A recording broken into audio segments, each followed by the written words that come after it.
All right, so what's up, YouTube? What's up, Twitch chat? We just finished off a pretty fantastic little trophy league with Demir Quantum Riddler. So if you end up watching this video on YouTube, make sure you go check out that one as well.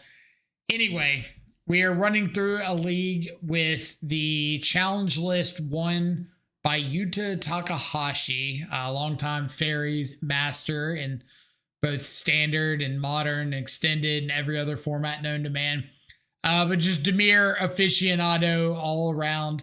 So we're going to give it a shot, see how it goes. Some of the notable inclusions for the list are on 4 1-mana counter spells with the 2 Spell Snare and the 2 Stern Scolding. 3 Tameo, 6 copies of 1-mana Hand Disruption, 4 Thoughtseize, and 2 Dreams of Steel in the oil, or Dreams of Steel and Oil in the main. So a lot of very, very proactive, mana efficient instants and sorceries. Help get in the yard, get Murktide nice and big.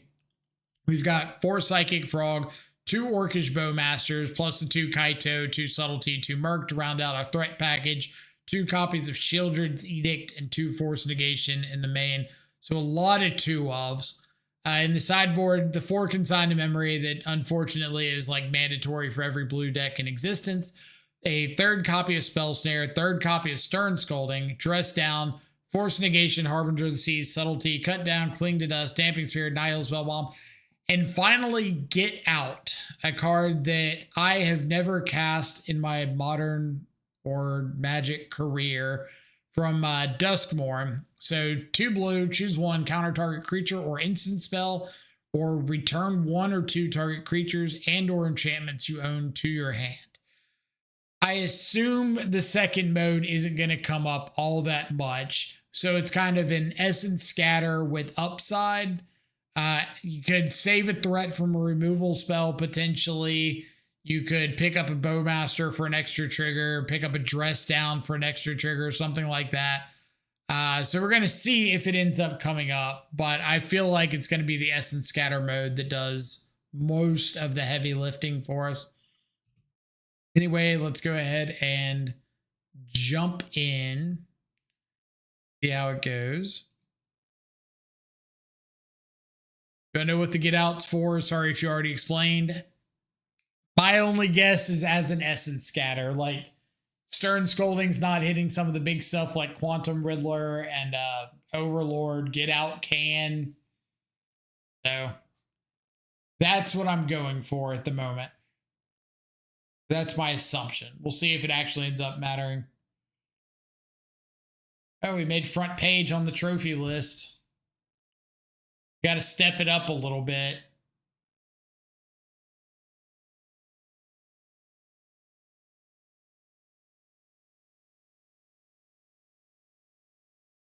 Round 1 on the draw.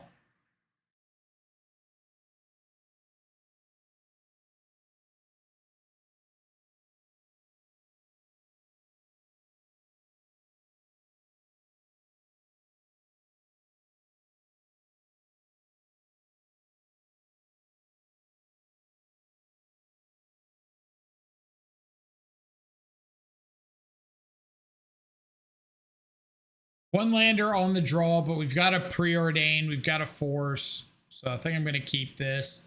And a Spell Snare. So we're effectively going to get like 5 looks at the second land. We've got Draw Step on our turn 1, Draw Step on turn 2, 2 cards off the Scries off Preordain, plus the draw off Preordain. So theoretically, I think we should hit it a reasonable amount of the time.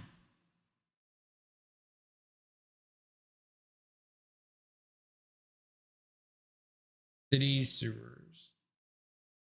It'll push to the yard. So immediately thinking some sort of mirror match.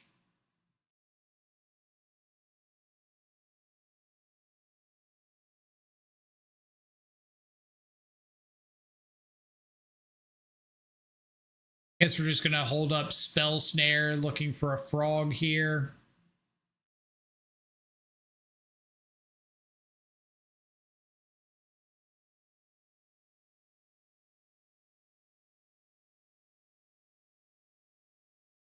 Somehow I knew that was about to happen. Just felt it in my gut there was going to be a thought seize to put this preordain in jeopardy.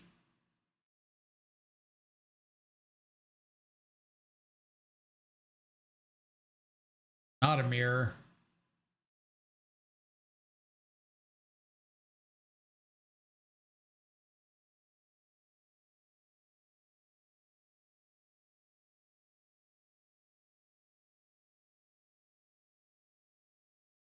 So if opponent knew that they were going to go for a second thought seize, they should have taken my force negation first so that I wouldn't have a chance. Oculus.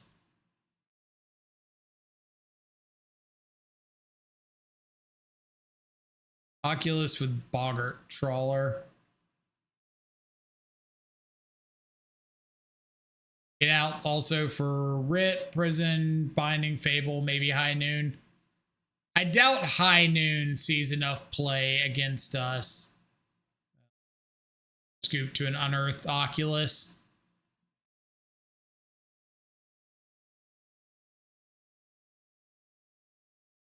Fortunate start for us. A little bit of upside. Bad luck for opponent. Goes sometimes. So if this is just Dimir Oculus.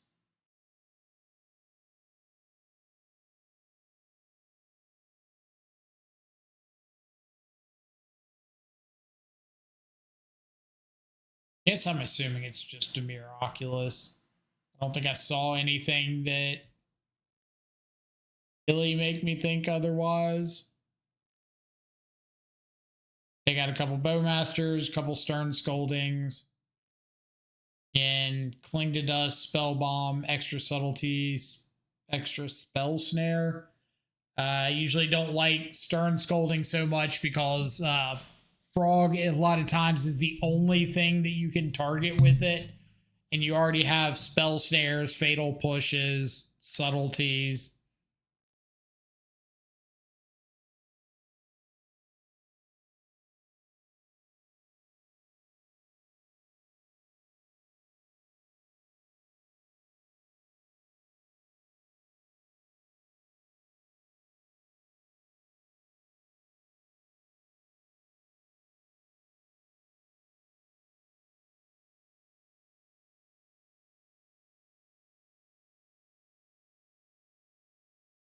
No Thought Seize on one for opponent.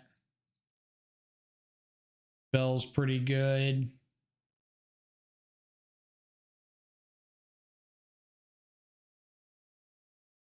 Pass it back. I don't want to give them the potential tempo play of like me go for a frog. They have an answer. They untap, play a frog, and either I have to 2-for-1 myself to subtlety it, or I go to my turn with Fatal Push and they get to discard an Oculus.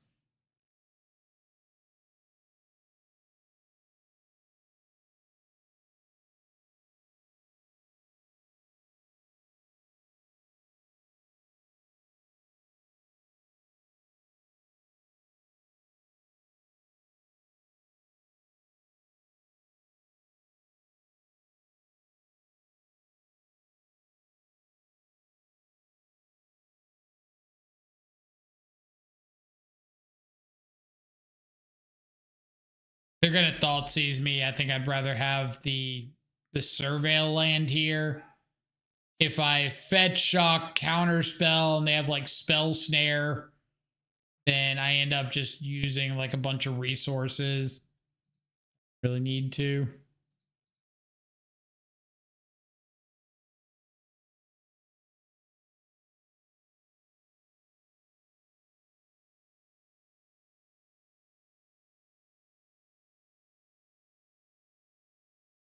Pass back.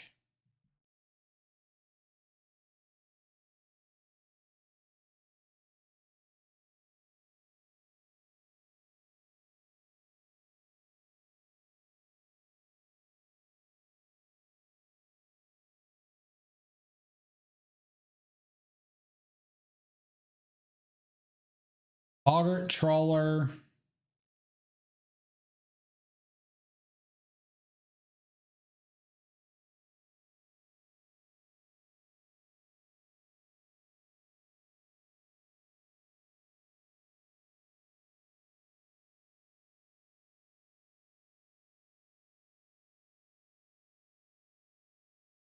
Would have loved to land a little bit more. I want to just jam out a frog and not have counterspell up.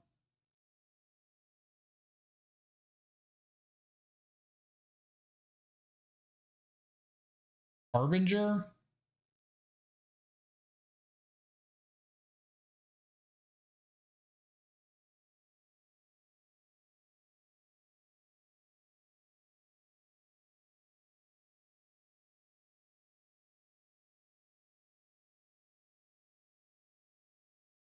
We got hard cast subtlety now, if we want it. I probably could hard cast a frog and not be too upset about it.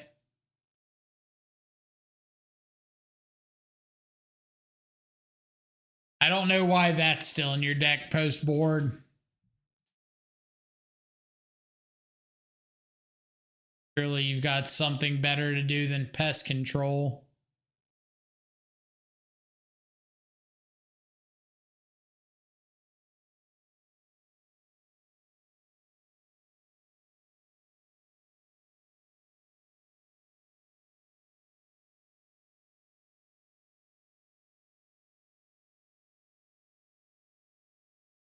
I think I'm just gonna go for the like draw step, crack the spell bomb.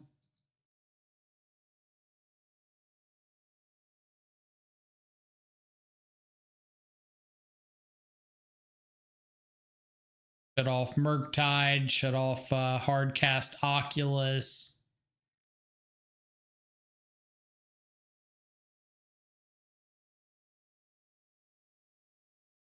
And your draw step.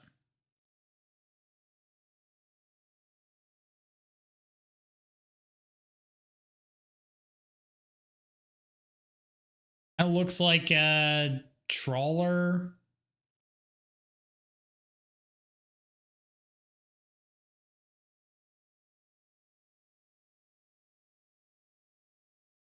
What?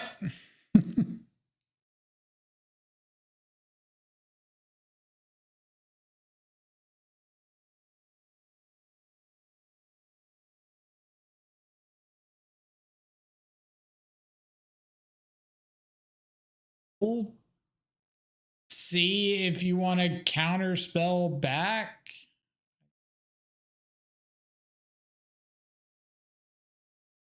You want to use a counter spell on protecting a Vindicate?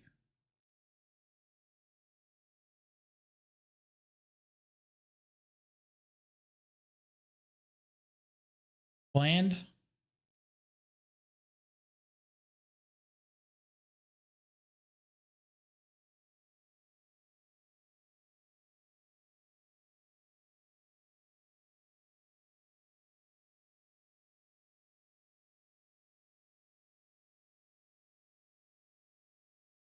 Mystical Dispute is nice.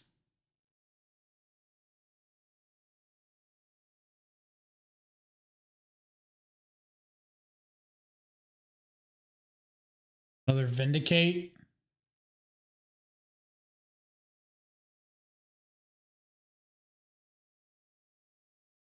Okay. That's what we're doing here.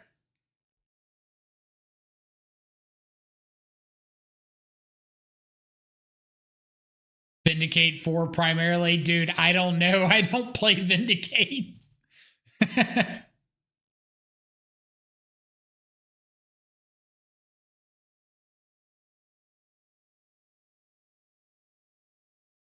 I could not tell you what Vindicate's primarily here for.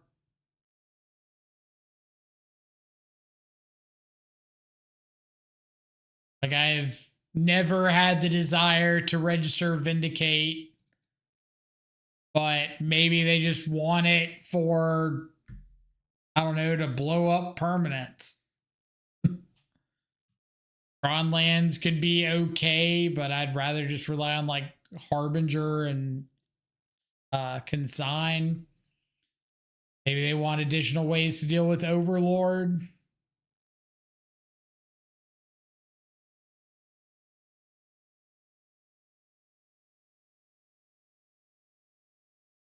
Not have a great answer.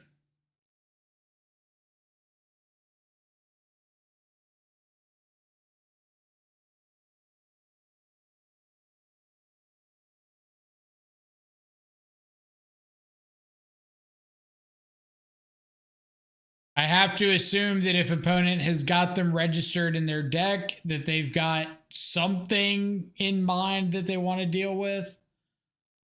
I just personally could not tell you what that something is.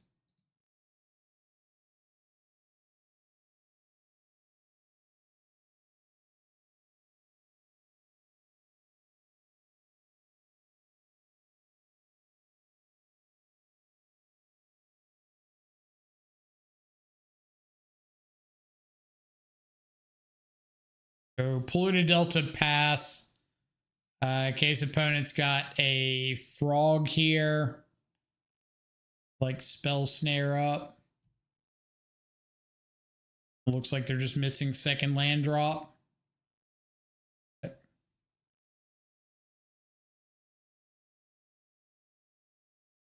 Magic Betrayal to the bin.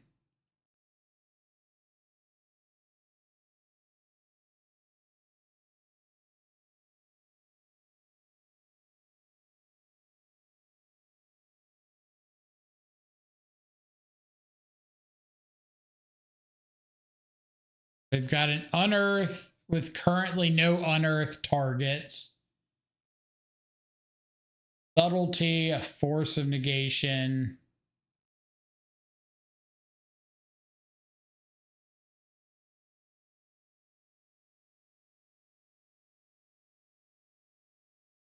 I could take the fatal push and go for hard cast a frog next turn and try to make them use up the subtlety plus the force. I could take the unearth to try to stop them from surveilling into something, but I've got the force. Yeah, I think I'm going to take the push here.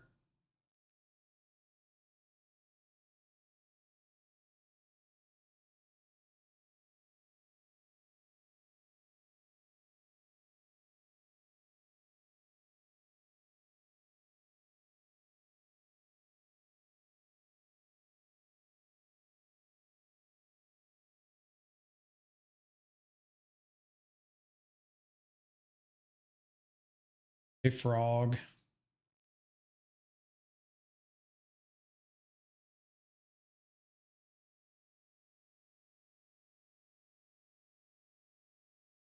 Have a purge.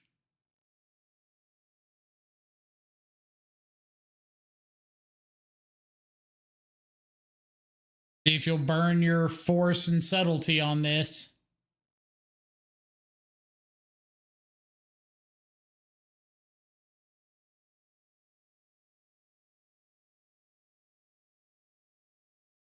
I like this play. I don't think this is something people do enough of, where they want to inform a decision, so they surveil with like a choice on the stack. I think a lot of people just like jump to immediately firing off the force without like giving some sort of clue as to what they're drawing into, and it kind of ends up burning them.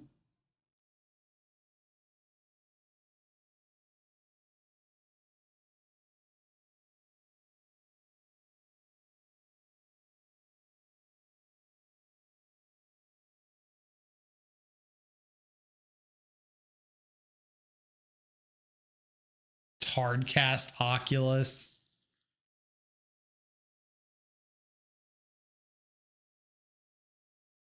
Really bad for me.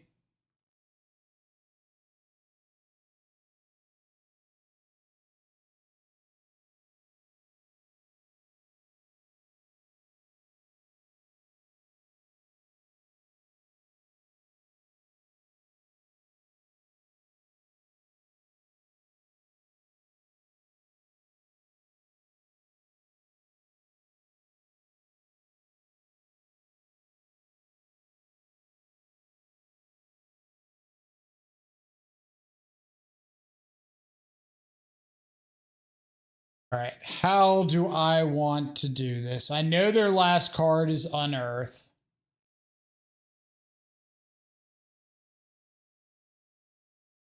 I could keep Shieldred's Edict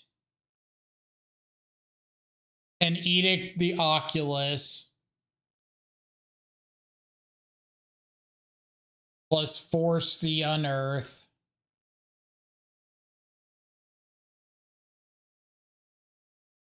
I would prefer to find a fetch land so I could fetch Fatal Push the Oculus and play the Murktide, but I don't want to bin away like a guaranteed way of dealing with the Oculus on the off chance that I miss on a fetch.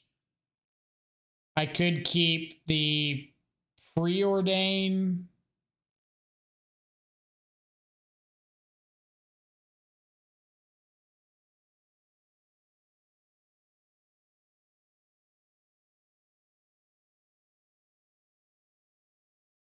Well, I can't push and Edict because if I play my land, push and Edict, then I have to force off of the Murktide, and I don't want to give up the Murktide right now.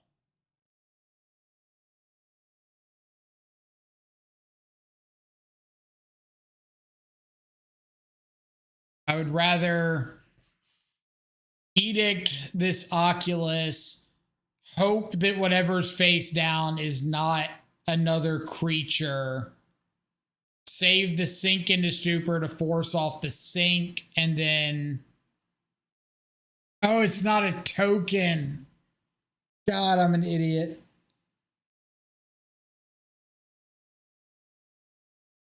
That's like the third time that I've forgotten that.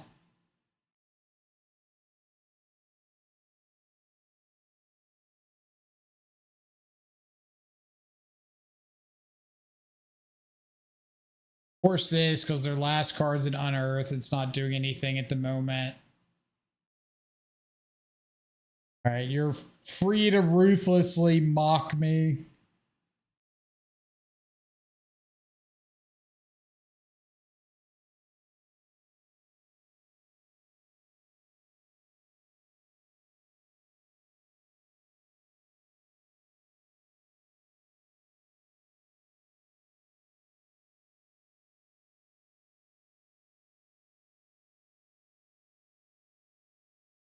Well, it's just like not something that I should have forgotten as many times as I have.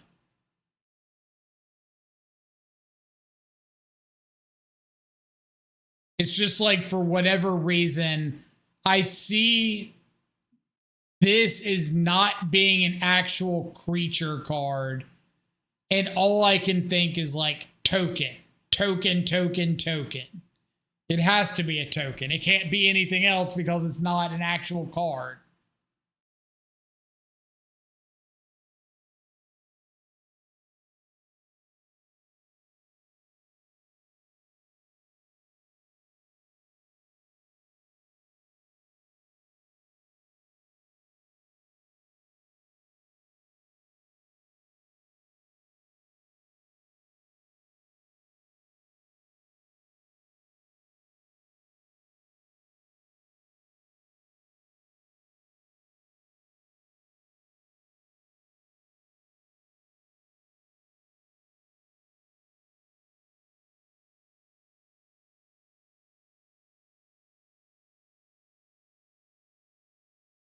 And I think we're swinging in here. If their last unknown card is like a counter spell, the hard cast subtlety, turn subtlety face up, sure.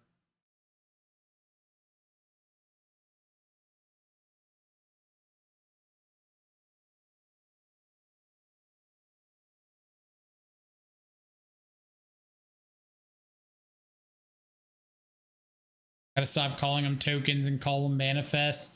Well, the sad part is I don't think I normally call them tokens. I think I usually just say like, oh yeah, that's a card.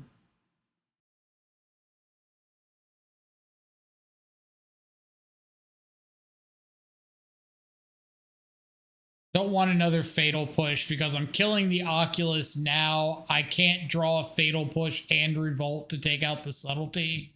And it's on chump block duty anyway, so an extra push just isn't really doing anything. Feels pretty bad if they have like a frog follow up here, but I don't want to take a card that's just like a dead follow up.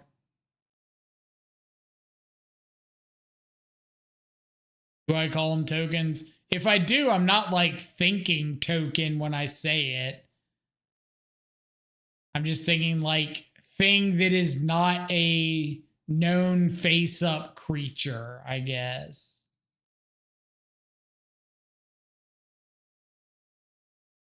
There's a more apt thing to say than token. Like, that's the power of Murktide. Murktide just comes down and dodges everything. They probably died with like counterspell, fatal push, force and negation in hand or something.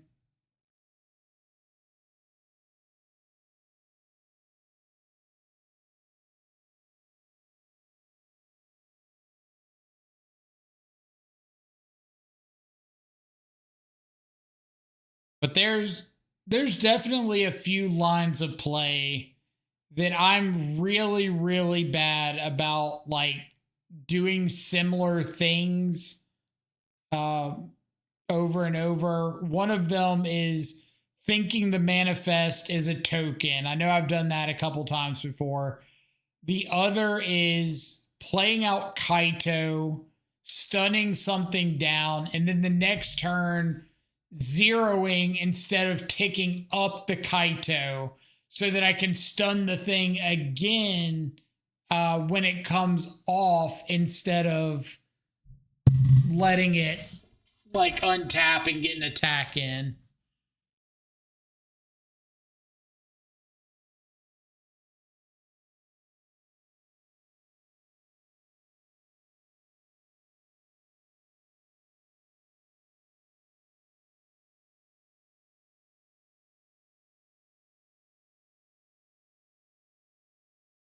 Riddler would have drawn us like 20 cards though. True. True. The turn one flip Tameo. The turn one flip Tameo.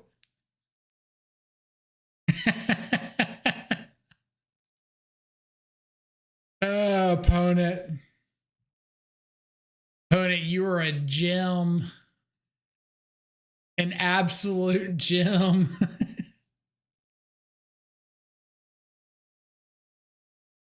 think I'm just playing Frog here.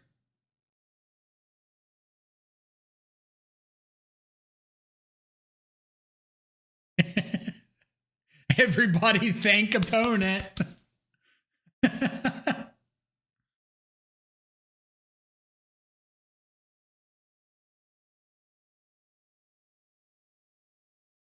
What's this?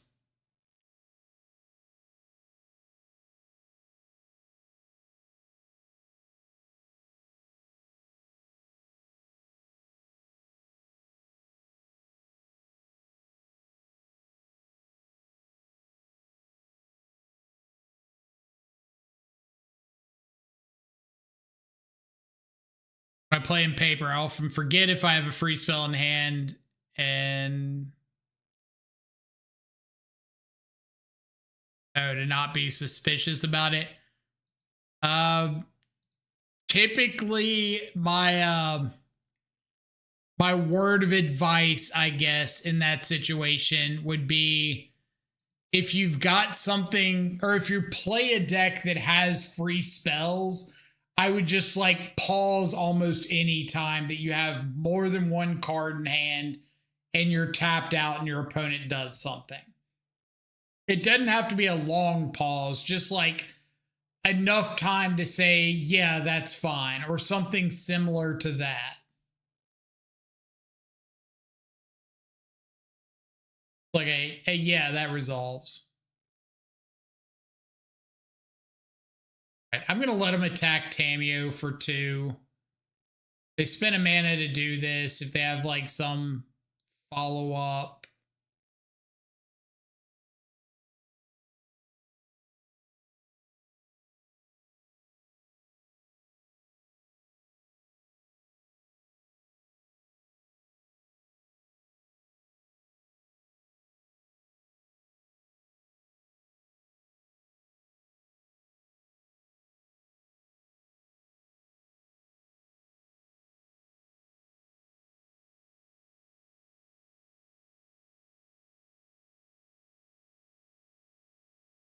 Let's see.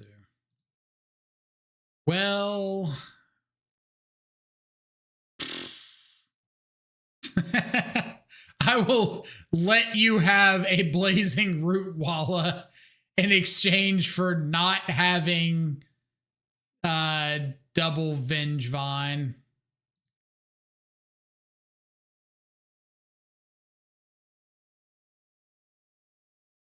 So we're gonna tick up Tamio.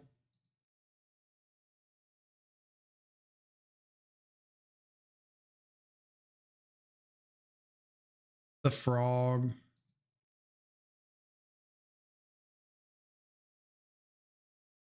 The Riddler put in work for you. Yeah, we got the trophy with Riddler, so I'd say it was pretty solid.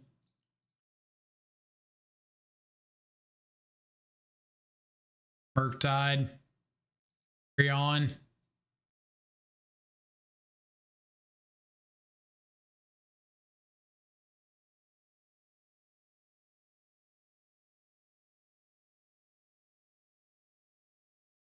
How often did you 5-mana hard cast it? At least a couple times.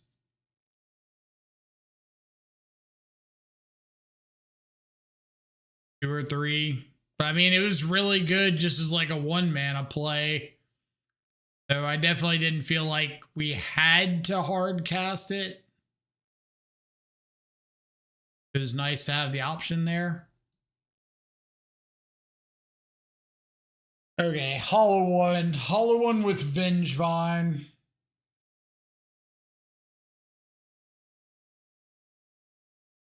Hollow One with Vengevine. Spell Snare hits.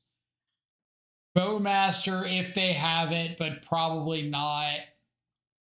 Timeline Color, but that's whatever. Goblin Lore. Probably not enough. Stern Scolding hits a bunch. Dress Down can stop a Vengevine swing. Like a FOMO or something. Subtlety could be okay.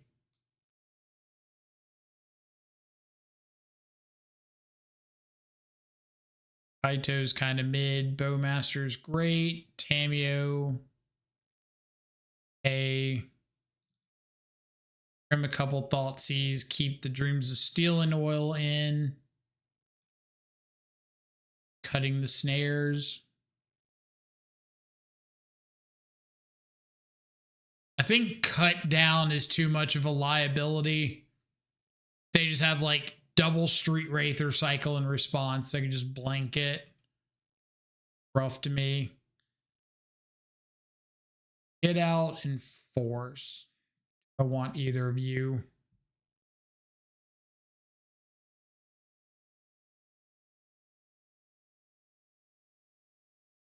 So, especially not on the draw. I'd probably consider both of those a little bit more on the play, but the draw, I think, moving too fast.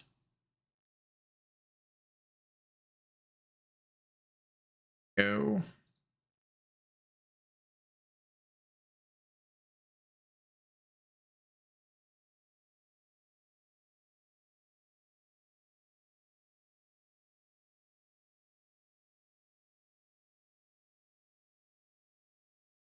Let's hold up push.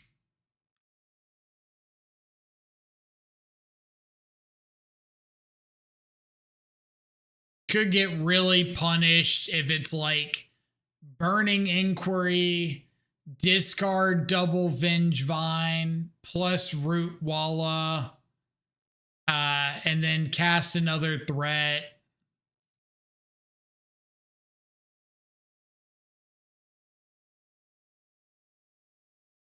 If it's just like put some counters on a Mako and Fatal Pushing, that seems fine. So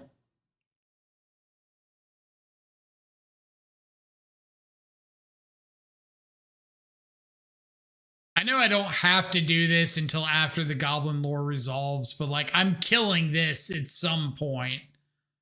So I might as well just get like some F6 value. Blood Moon in the bin.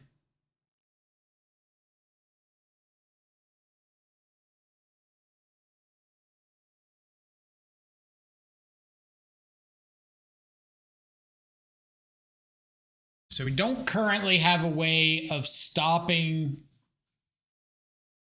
Blood Moon.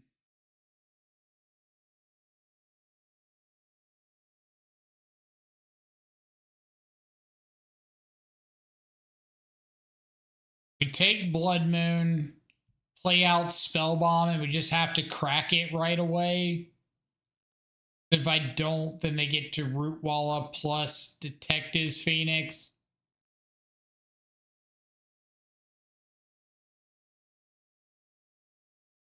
Lame, but I guess.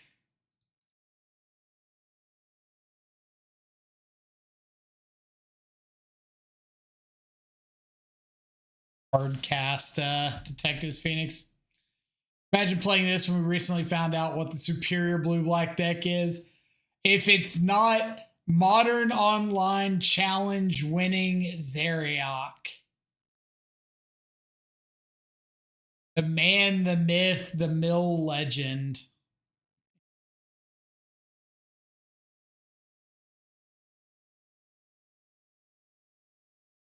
I like both of these.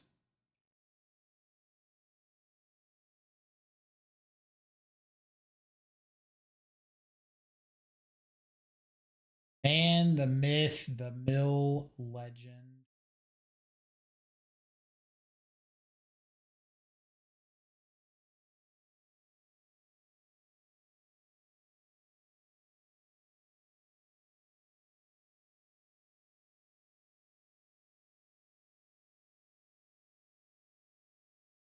Opponent gets a Root Walla down.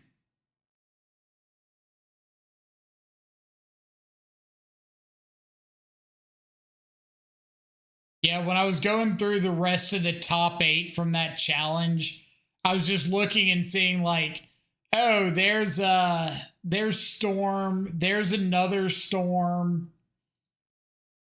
Yeah, a bunch of main deck surgicals looks pretty good into this.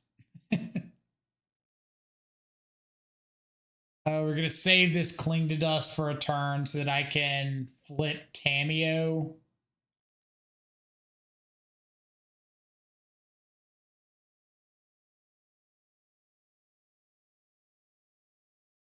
I think I almost dropped at X2.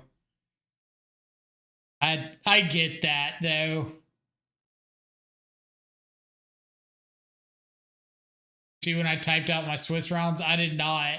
Is it on Twitter or anything?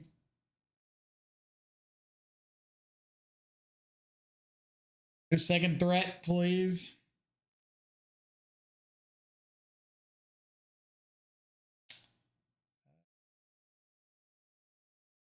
Good second threat.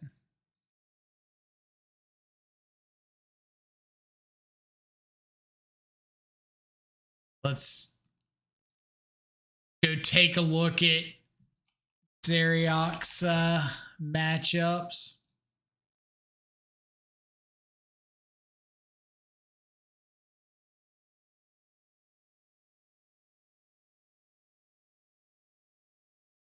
Interested in clinging Vengevine, sure, but I kind of feel like I needed to draw more. Like, I don't think I'm beating this.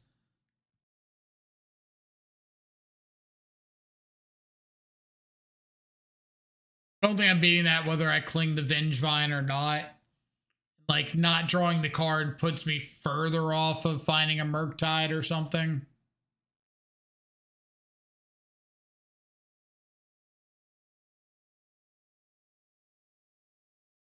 Zeriak play against. Eldrazi, Flage. The fuck is this? Flageless Boros? Where the hell is that in my matchups? Mono white land destruction. Boros Energy, Brood Scale, draws were so bad, contemplating dropping. There. Affinity, Blink, Eldrazi again. Multiple Eldrazi matchups. Kind of wild. Jeskai Control, Storm.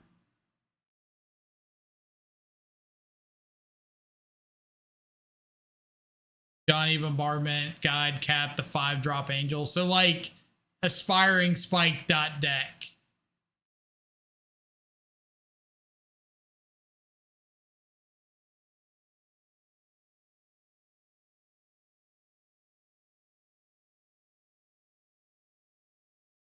Damping Sphere, slowing them down, like preventing casting free creatures after Goblin Lore. I don't think it's slowing them down enough for me to be extremely interested in it. It's not bad. Just like I don't want to take off a turn, like turn 2, to interact or to play out a Damping Sphere when I could just have Counterspell or Spell Snare or something to kind of get like the same job done.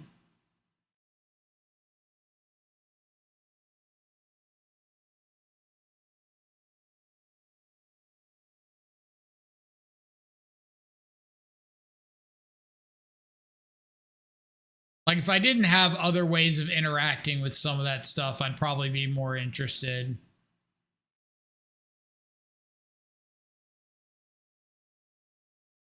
How do you guys dodge energy? I swear I get paired at least 4 times. Challenge against them. Wouldn't say I get paired 4 times against them, but at least twice. I just want to know how you run into Flageless energy. Because my God, if I got to take Flage out of the equation, that matchup would skyrocket for me.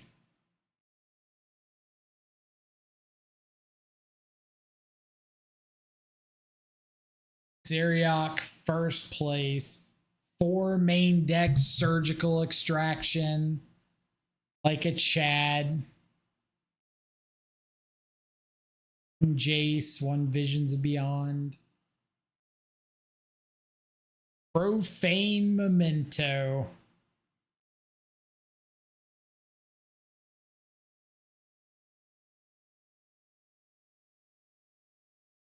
What matchups do you want Profane Memento against?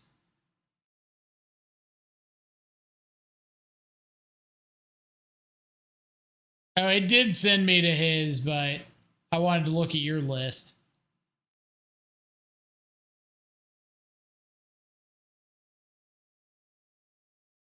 Oh, I actually think I played against this.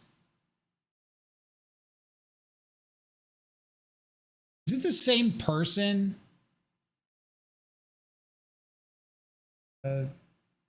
History.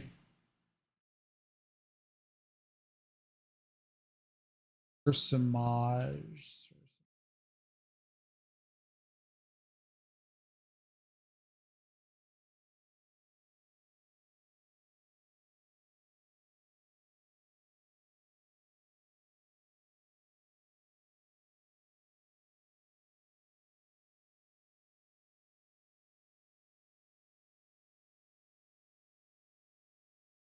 Far back. Maybe not.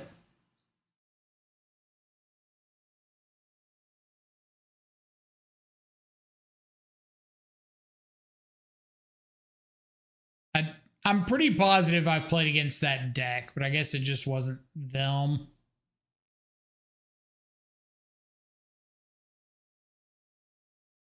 Both games he won. He went turn 2, Bombardment, turn 3, Cat into Johnny. So just like the normal Boros energy stuff.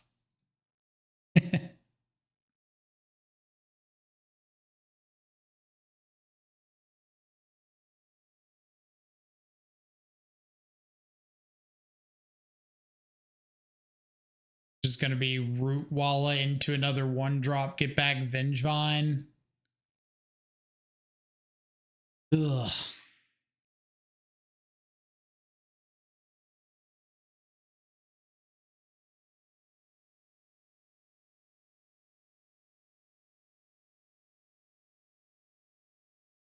No haste for you.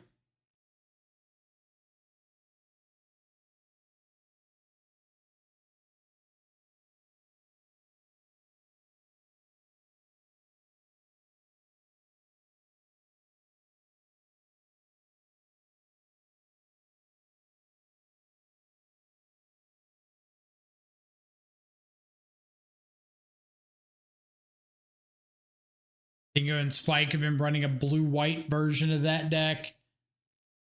Is that what Dingo's been playing? This like blue-white blink energy I keep seeing popping up?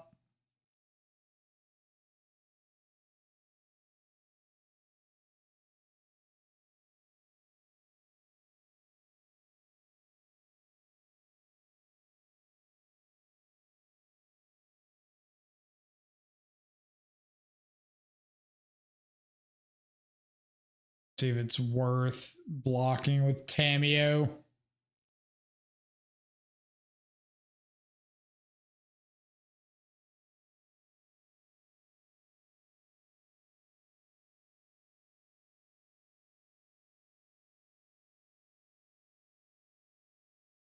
Like I could go block the root walla.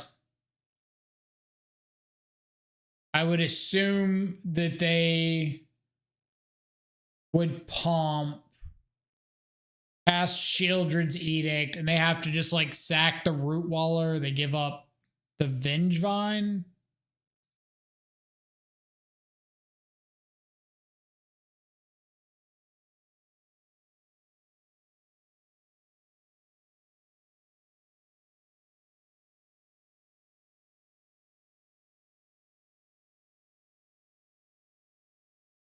Or I could just hold up Counterspell.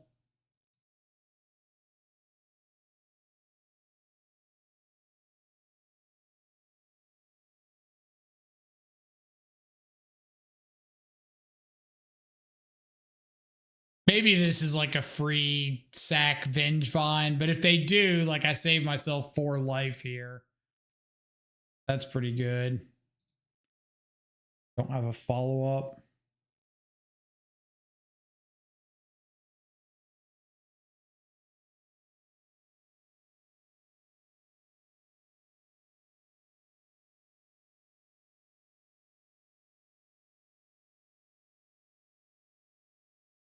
Or 4 Murktide's not the most exciting, but it stands in front of the root walla pretty well.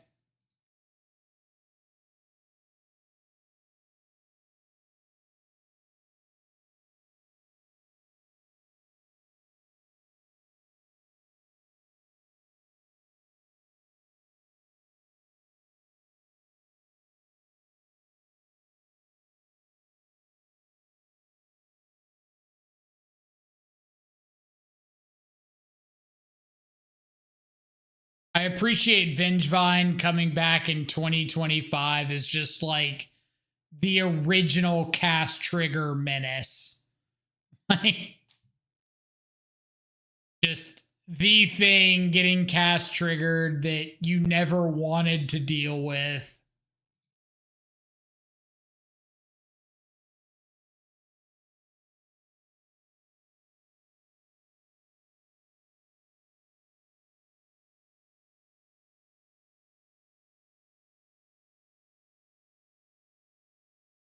Right. Untapped land.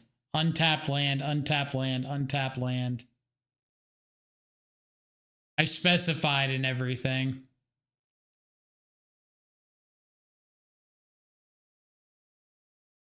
Mm.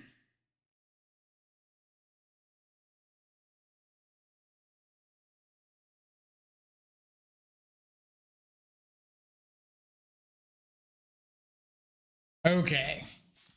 Let's think.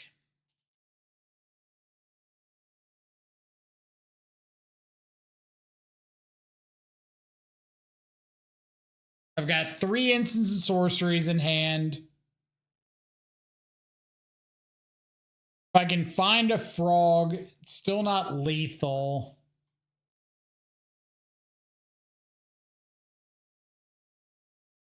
If I attack, I'm on a 2-turn clock. I kind of need to block this root walla.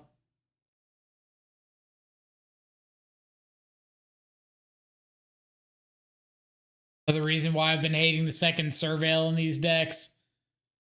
Well, I feel like the number of times that you just like aggressively need a fourth untapped land is a lot lower than the number of times that you really want, at least that I really want the second Surveil. I feel like I have a lot of games where I get the Surveils like aggressively early, and I'm really glad that I have them.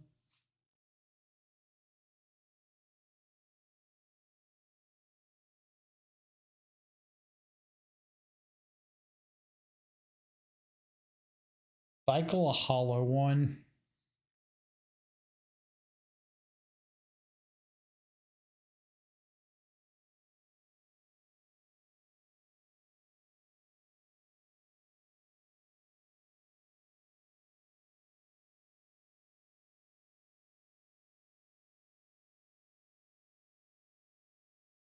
Back the Vengevine.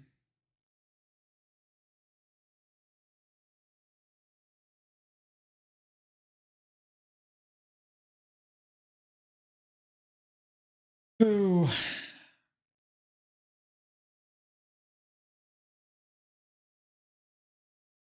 They have warp timeline color.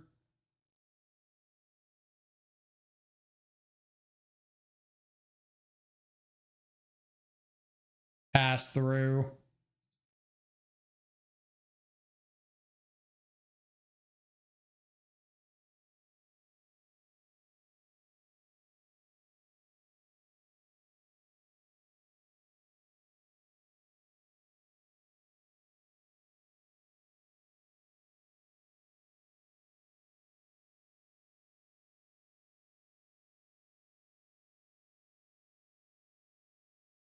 Detectives Phoenix.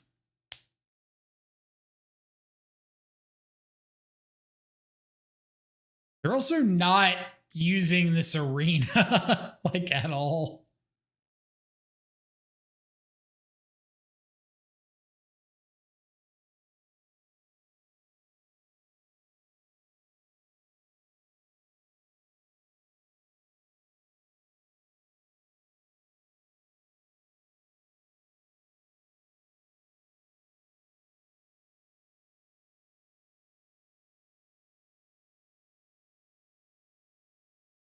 Spell this.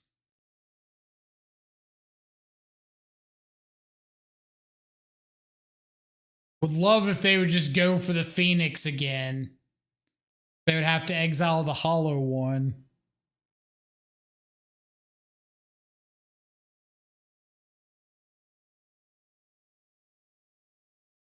Ice.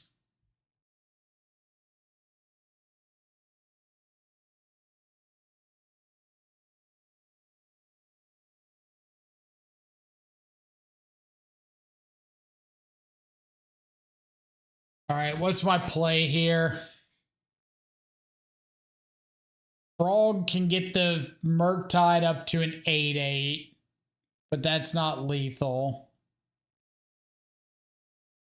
I can't get a chump attack in, or I'm just dead on the crackback to the root wallas unless I play out the frog. Then I'm dead to Vengevine, so I need to play out the Spell Bomb.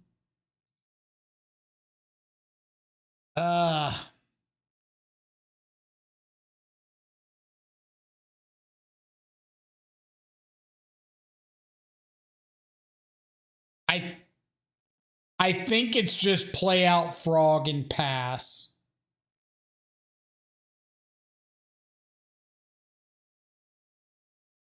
Play out frog, hold up counter spell. Have discard Thoughtseize, Spell Bomb.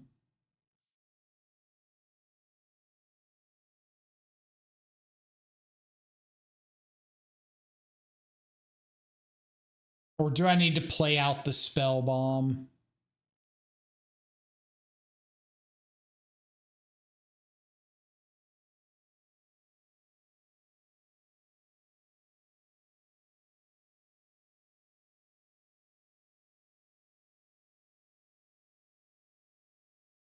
Well, I need to have lethal on the field for this next turn.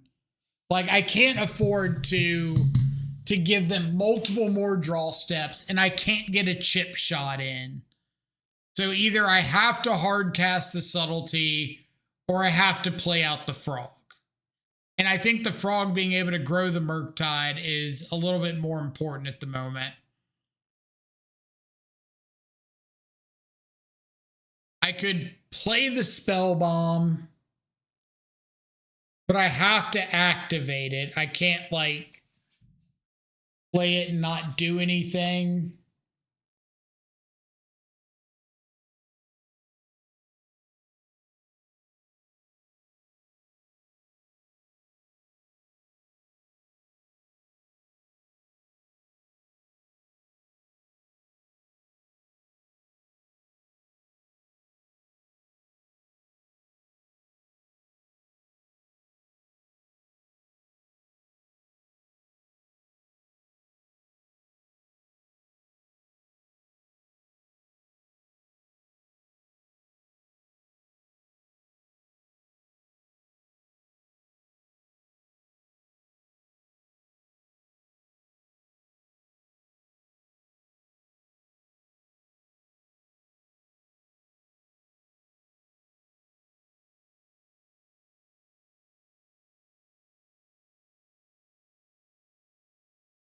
I think like the Phoenix is a flying blocker is probably the best argument for. I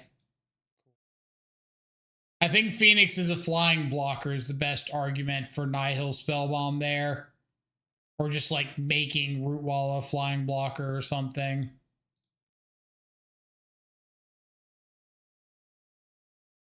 Go discard. Discard.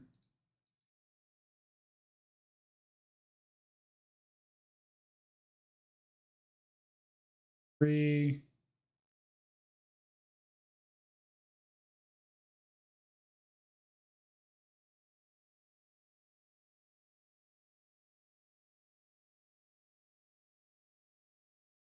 You get to keep subtlety up, I guess, technically.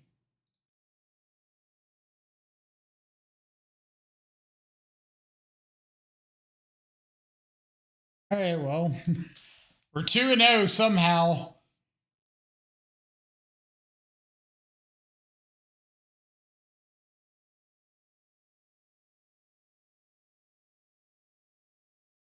Bad day for Dimir doubters everywhere. In the last week, we've had Dimir Frogtide win 2 challenges. Mattia, and Takahashi both won. We've got Mill winning a challenge. So 3 Dimir decks winning challenges in the last like week.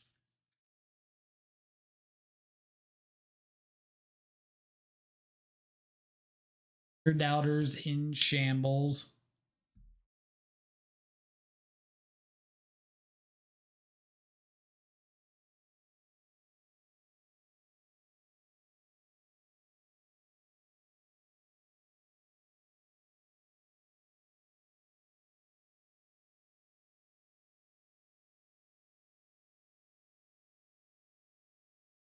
We're up against.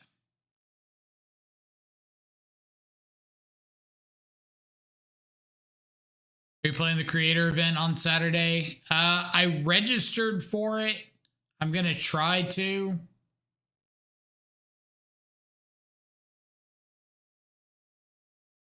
Bye-bye.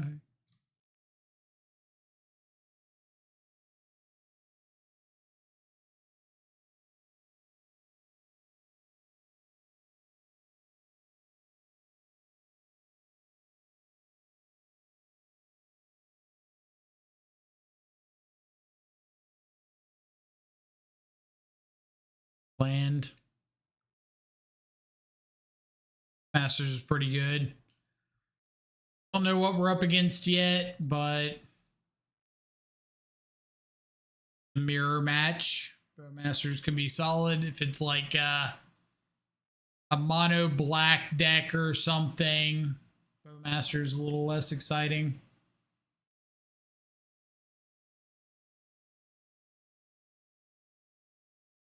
It's like mono black Necro.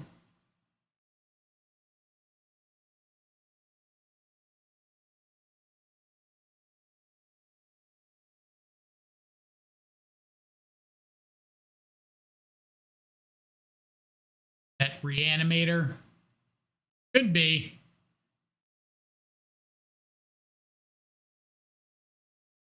Very well could be.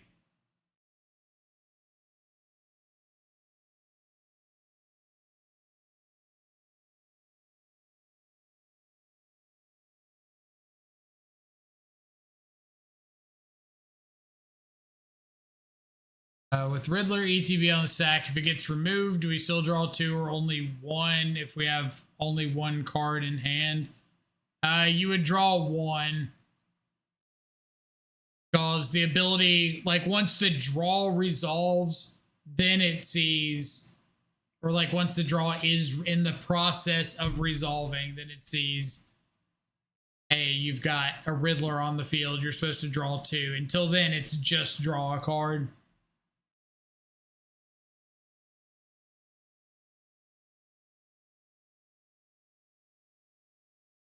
Well, does look like Reanimator to me.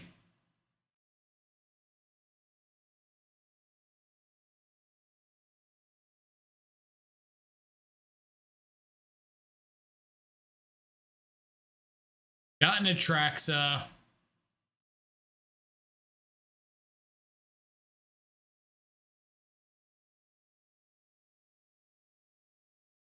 At the moment, no Goryos. I assume if they had a Goryo's, they would just go for it main phase there. Maybe not, but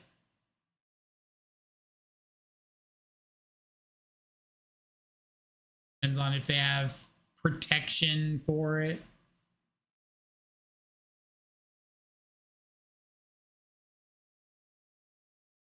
Like, I think you just assume my 1 unknown card is dead if you have the Goryos already.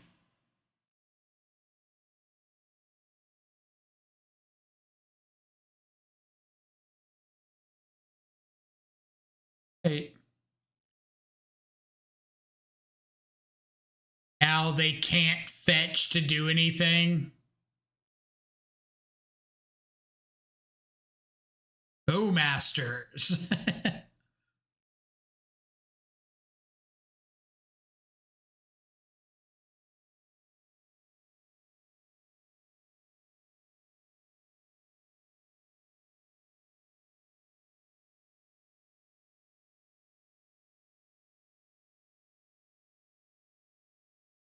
It looks pretty solid.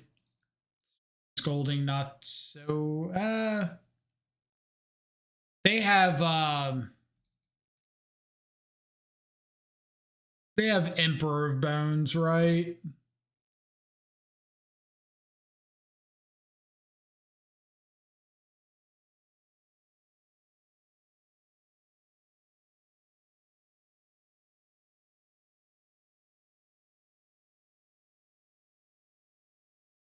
Got a lot of stuff I really don't want to cut.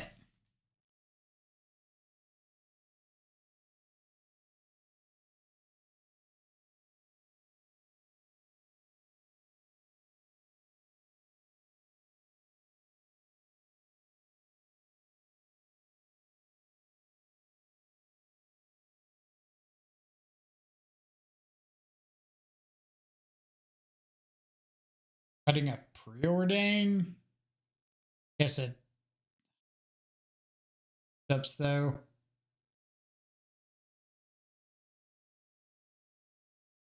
So don't know if like they're on Tameo.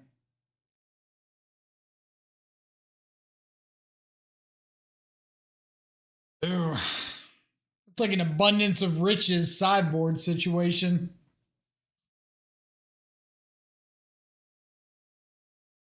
I don't know how I feel about that. I know how I feel about this hand.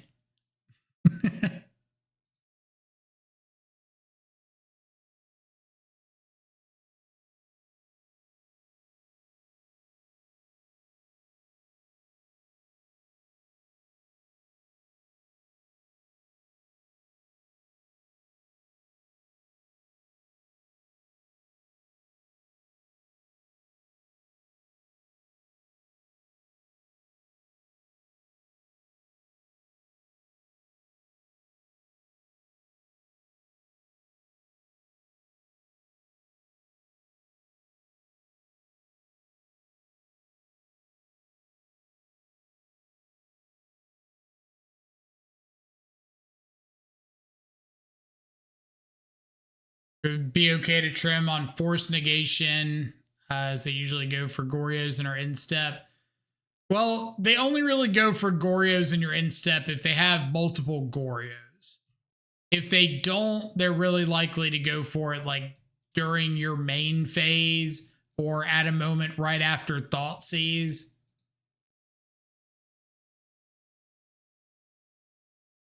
Like, it used to be Goryos would always, for the most part, try to go for it on your instep because that was just like the way to try to play around counter spells.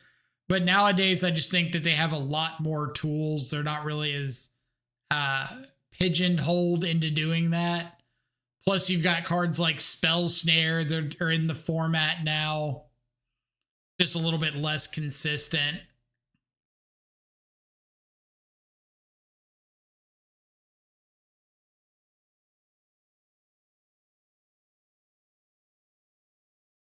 Plus, Force of Negation helps you to like counterspell on your own instep and go to their turn and have another counter up.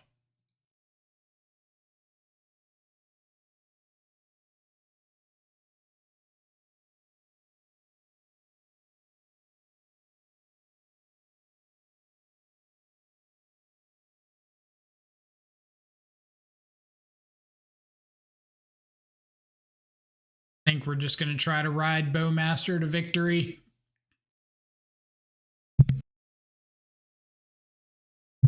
Just keep this frog as like force fuel.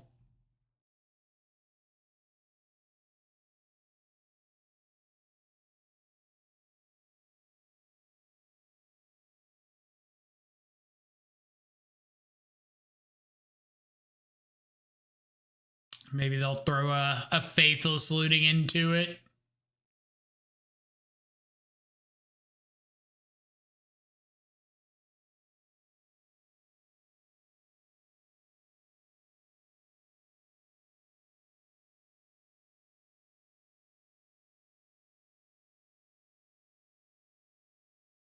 One of the good things, I guess, about this Grixis list is sure. One of the good things about the Grixis list is the old Esper lists used to have like enough Surveil lands to potentially hardcast an Atraxa. I don't think the Grixis lists do. I don't think they're playing off-color Surveils like at all. So not having to worry about hardcast Atraxa if you have a slow clock is really, really nice.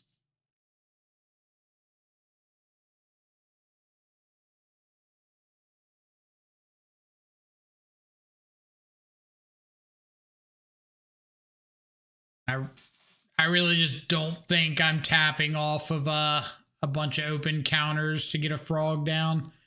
If I hit a fourth land, I might consider it. Like this person is playing the off-color fetches.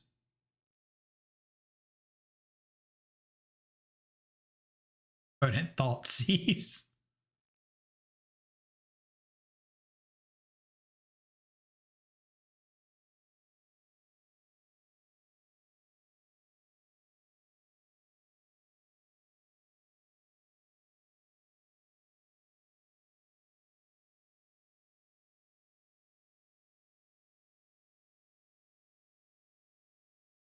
Gonna ditch a frog here or something.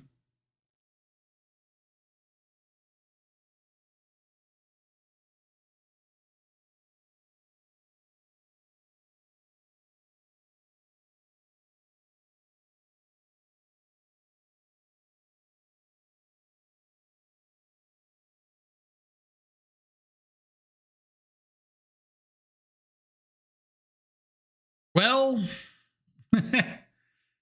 opponent's draws have been double force of negation and another blue spell, so I guess that joke's on us.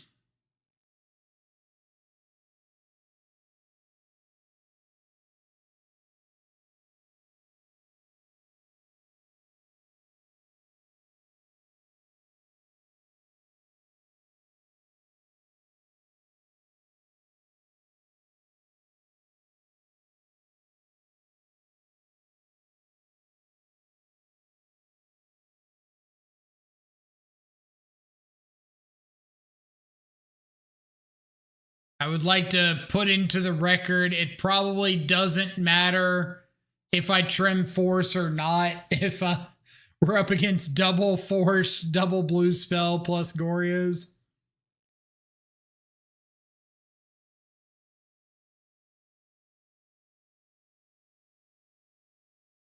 No, they can't get one of those.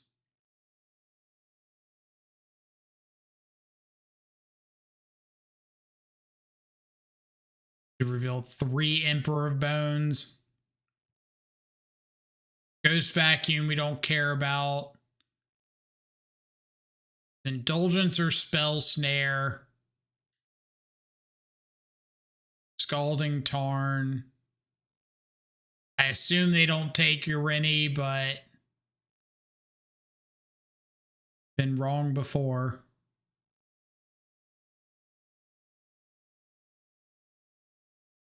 Honestly, not that bad for us. All right, so they got Psychic Frog, Ghost Vacuum, Scalding Tarn. Psychic Frog, Scalding Tarn, Ghost Vacuum, Spell Snare. That's actually really funny that they had the choice to take something like Faithless Looting and just chose not to. Like, even if you're not casting it, it's just free to have the card in hand, right?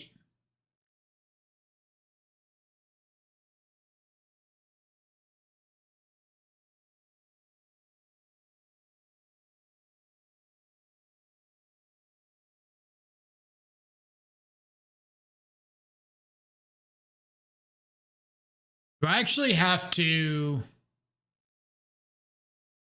Goryo's exiles end of turn, right? Doesn't sacrifice.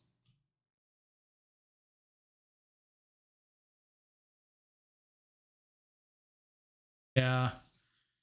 So I wonder if I actually have to force a negation this Ghost Vacuum.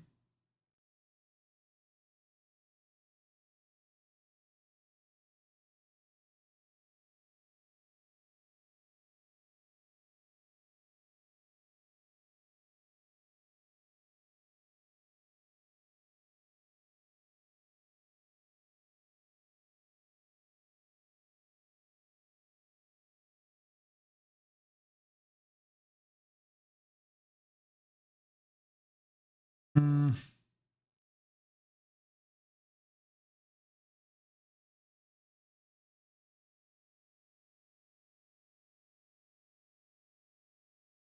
But I should have done it off one of these frogs.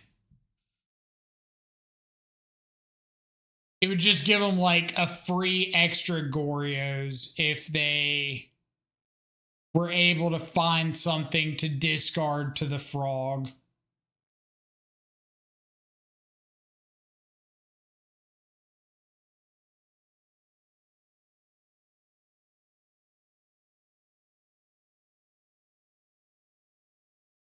They didn't play out their Scalding Tarn.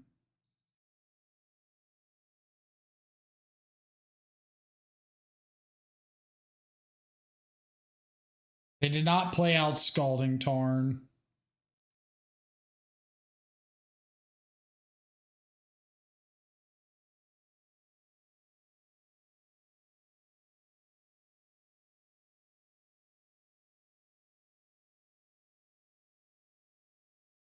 Seven.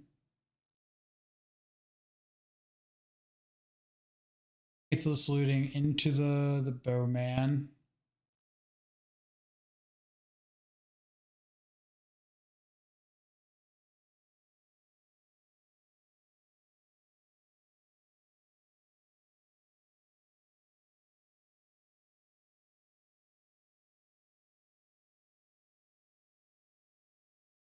Card Psychic Frog and Scalding Tarns. They still have a Spell Snare in hand.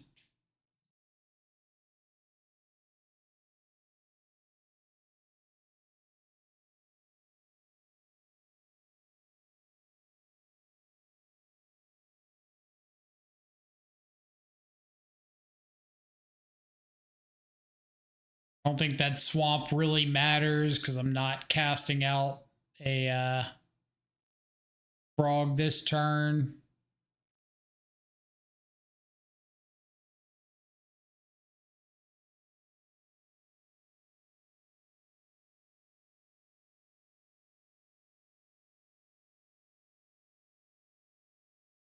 Four, five, six, seven.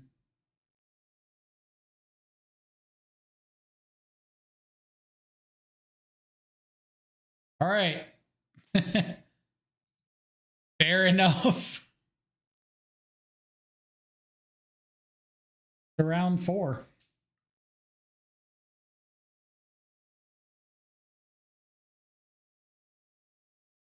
Modern's pretty easy when you just dodge affinity over and over again.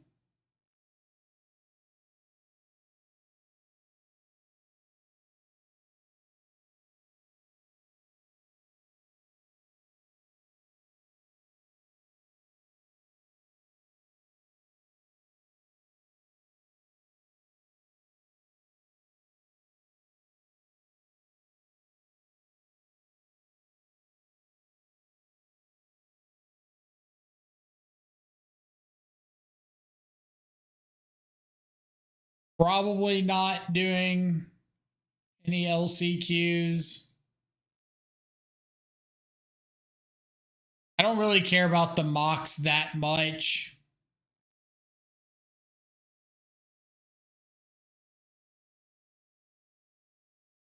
We'll see. Like there's one tomorrow that's right about the normal time we stream. We might do that one. Okay. Will, what's up? Did you trophy the Quantum Riddler League? Yeah, we did trophy the Riddler League. Overall, we're 3-0 with this build, this Yuta Takahashi build. Interesting matchups, but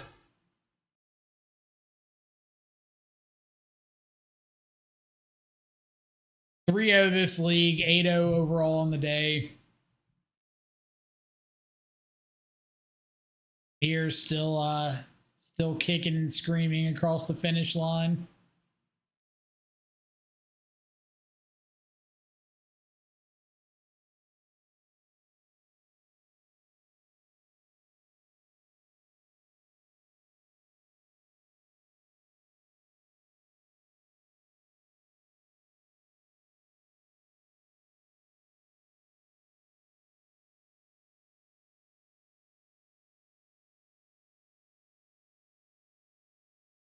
When does football season start?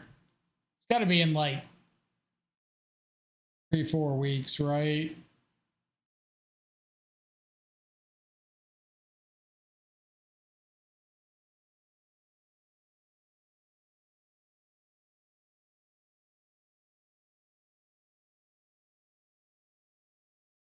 Heck yeah.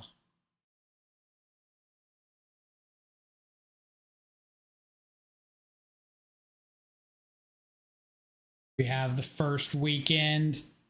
Iowa State, Kansas State, Fresno State, Kansas.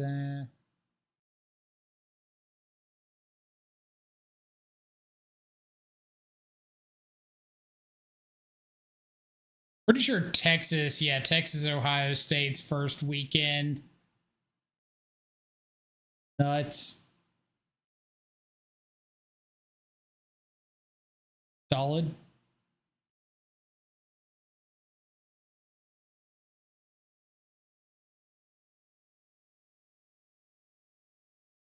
Whole zoo.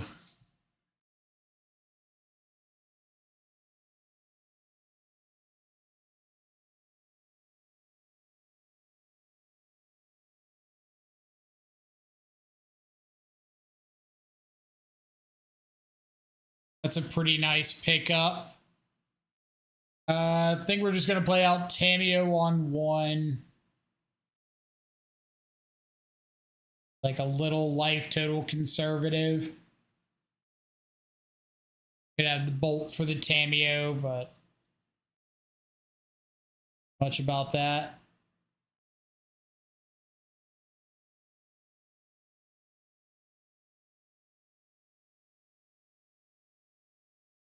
Put a card on top. Hopefully that card is a Territorial Kavu and not a Scion of Draco.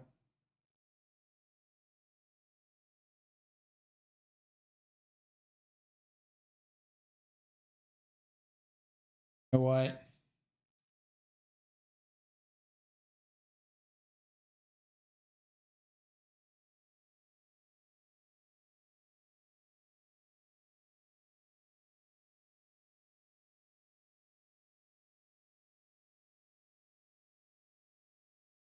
Ah.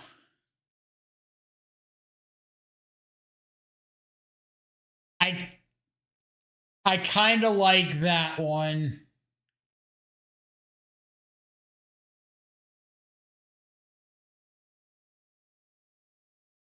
Kind of like casting dreams here. It's just so much better into a potential Flage.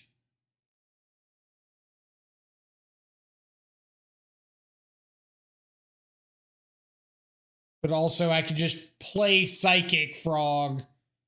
They Flage my Tamio, but I have a Psychic Frog on the board.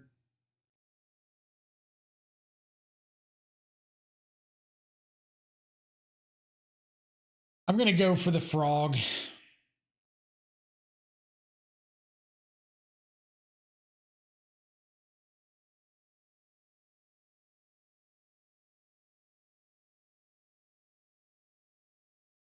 There's always like that little chance that they don't have anything too impactful here. Like they play a Kavu and I get to keep both of my threats around, flip the Tamio.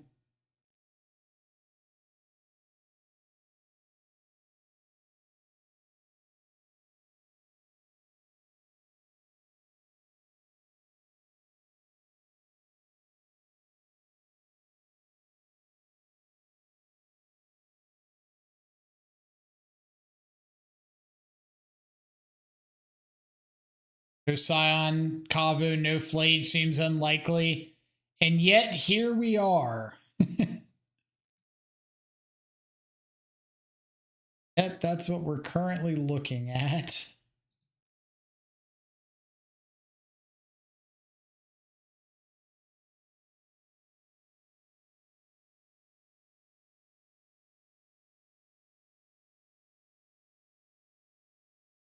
Territorial Kavu, Doorkeeper Thrall, Stubborn Denial.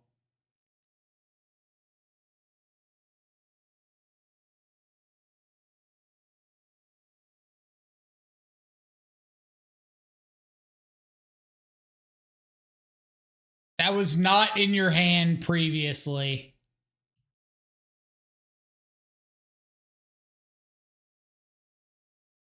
So frustrating.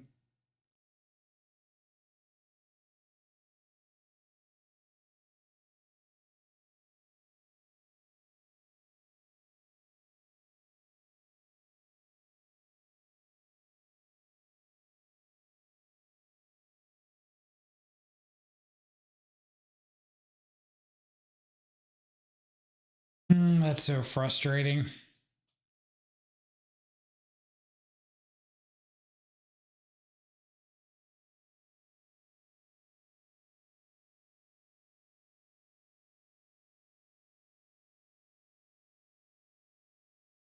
I need me some lands.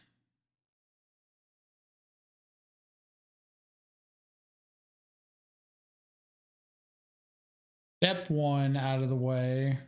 Find a land. Second land is good. That flips Tamio. Murktide down.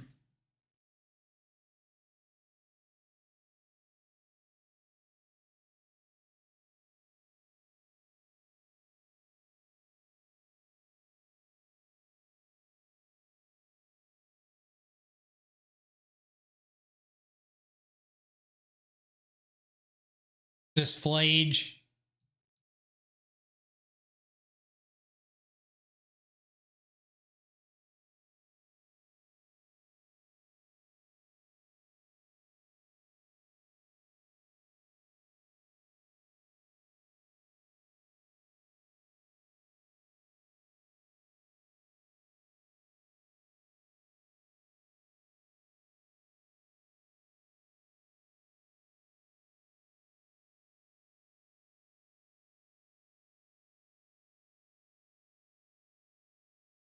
They ping the Murktide Regent.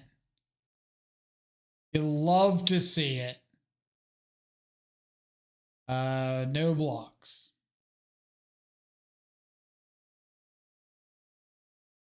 All right, so we're gonna get to flip Tamio. That's huge for us.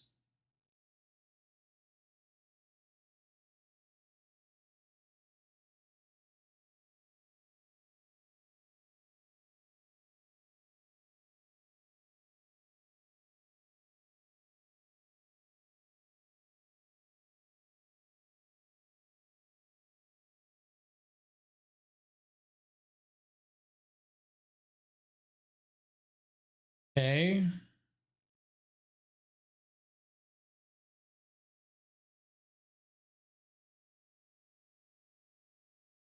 So thing dead off the top here.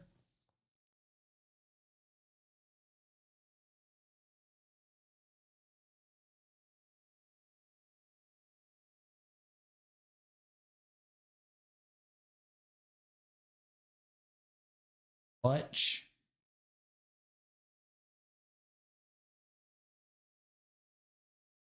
On stubborn denial.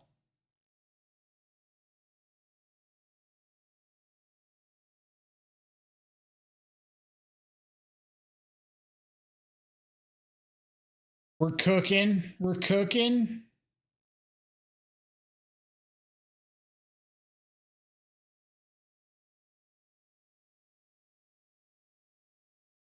They don't counter it. So I get to just exile the Flage for free. Pick up Tamio again. Pass.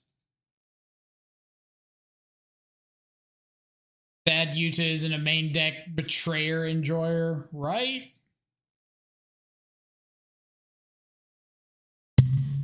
I feel like the betrayal's been working pretty good for me, so I've been happy to see it.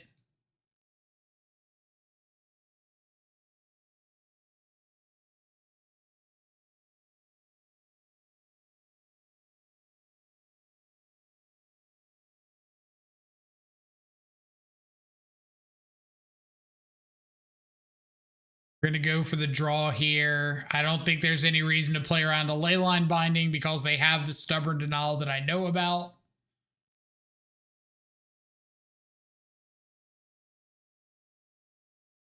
Now, I think I have to go for the Thoughtseize.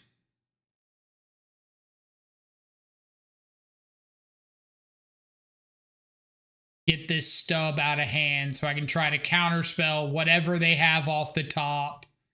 and Tamio ult.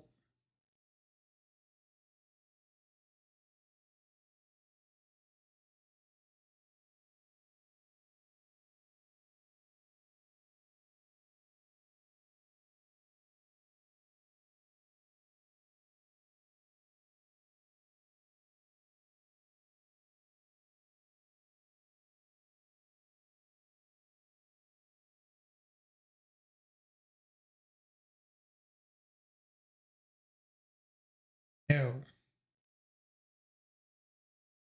Bad. Get out of here.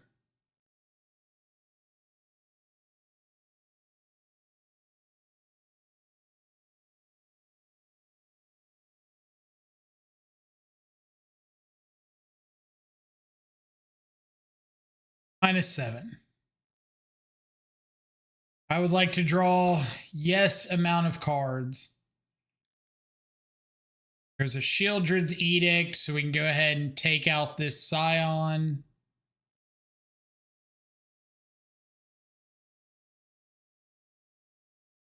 Is there any difference between 1 life and 2?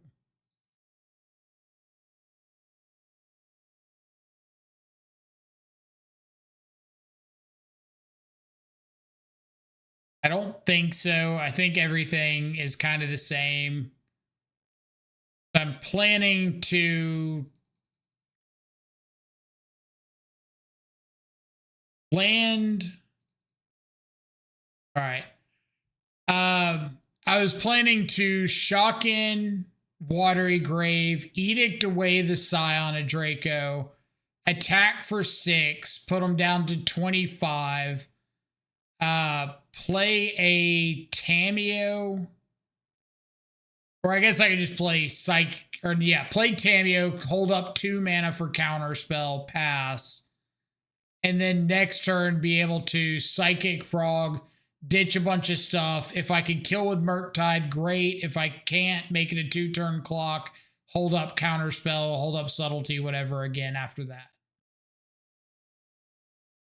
So I don't think there was any noticeable difference between 1 and 2 life. I think they both kind of cover all the exact same scenarios.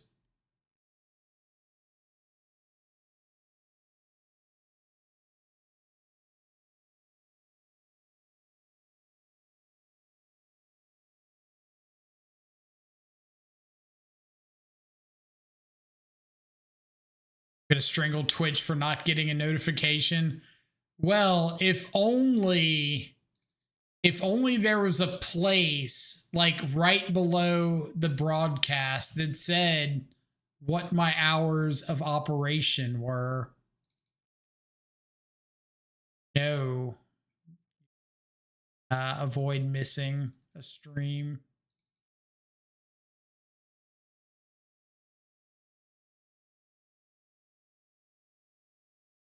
I'm gonna feel really bad if I go over to Twitch and the hours like aren't right. But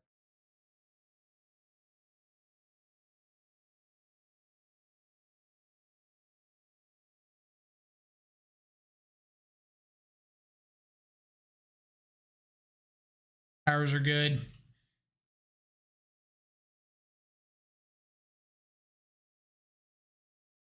Used to you being a when I can streamer. That's fair. That's honestly really fair. Give you a pass on that one.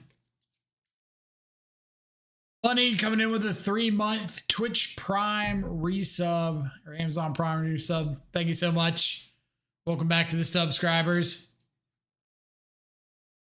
I hope that's actually in honor of me playing the 4 subtlety list last league. 4 subtlety, 4 force, no counterspell.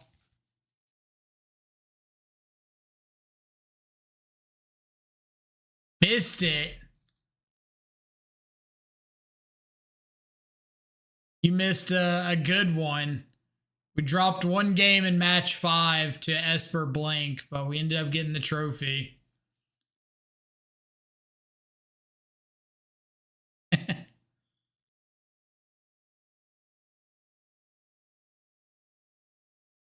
The Ragavan is nice.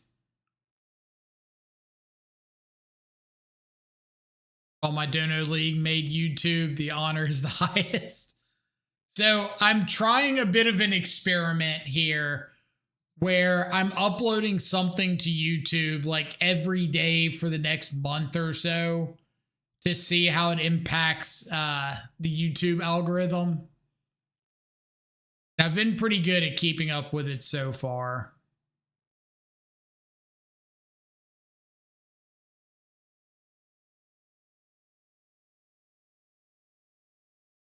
Goryo Kavu. Have you expanded to shorts yet? I have made one short, and I actually think it was really good. Whether or not the general consensus is it was good, I have no say on the matter, but I think it was a really good short. And so I guess I can like play it or something after this league.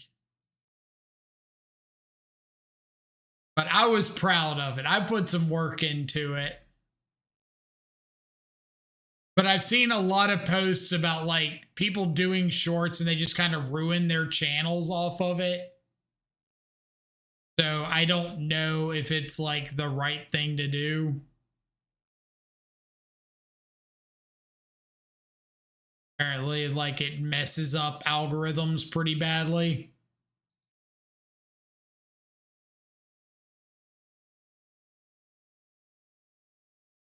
All right, well, now if they go to play a fetch, if they crack this, I have to pop Spell Bomb.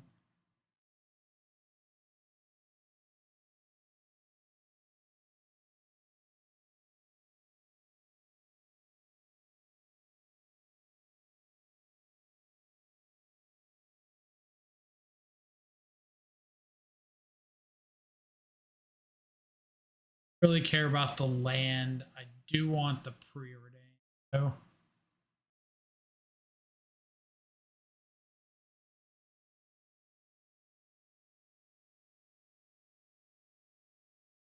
Kaito, don't think is it. I kind of need something that I can protect with Consign.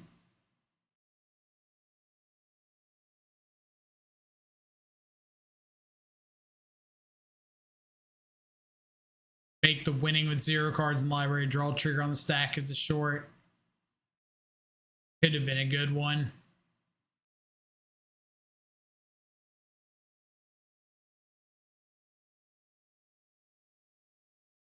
Don't currently have the cards in the yard to cast Flage. But if they go to like crack Foothills, I have to respond.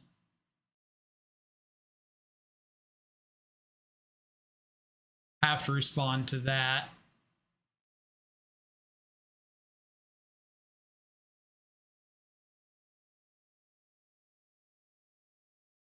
Mind handing over the list? All right, Sage got you. Yeah, like anytime you're in chat, if you just hit exclamation deck or exclamation deck list, it'll pop up the Boxfield link for you.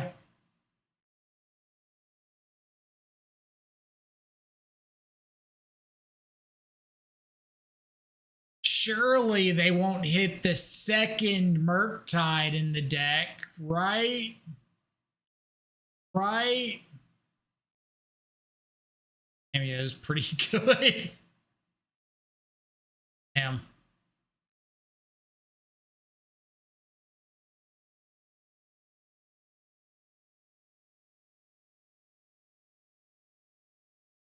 Good one.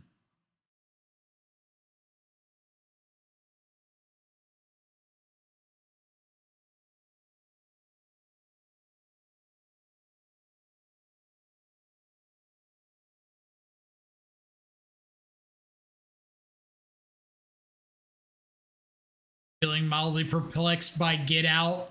Same, fam. Same.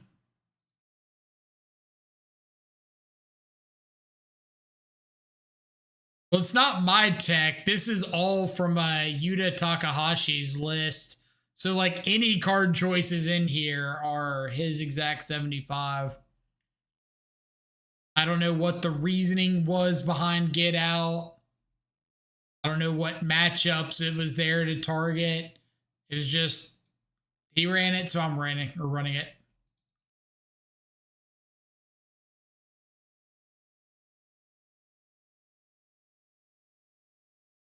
It's got to be for Overlord. Maybe, but like, I don't like adding more 2-mana answers to Overlord. I feel like there's a million 2-mana answers for Overlord, but I want to be able to answer Overlord on the draw. And Get Out doesn't do that. I know I can counter the Ragavan triggers, but they've got a Leyline Binding in hand that I know about. So I'm trying to save this consign for when I can get a Frog or a Murktide down and protect it.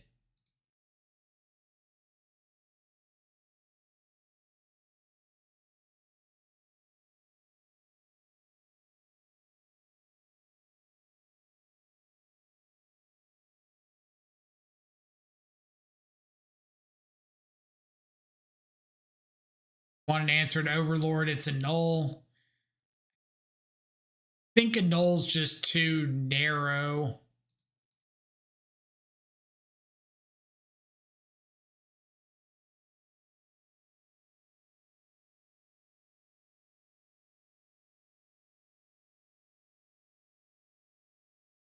Ragioli. They put Ragavan back on top. Leyline Binding by Subtlety. I know they can be narrow, but I'm talking about narrow in the sense of like it doesn't do anything against the rest of their deck. That's literally only Overlord. Like has no text against the other 71 cards. And I think that's a bit too much.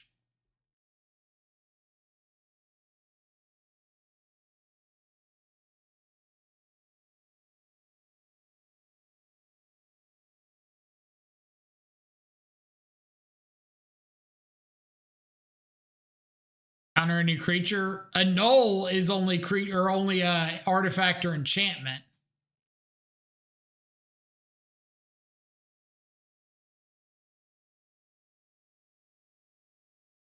Essence Scatter is any creature, but again, that falls into the on the draw. Doesn't really do a whole lot. I thought we were still talking about Get Out now. Now we're talking about a null.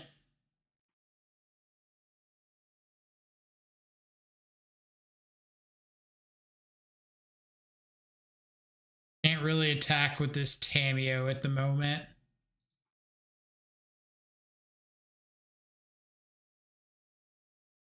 Magic Land, how are you? French competitive modern player, and now for 6 months played Red Green Eldrazi Ramp. Is it me or is it low in win rate? Why it's better versus Frog and Oculus?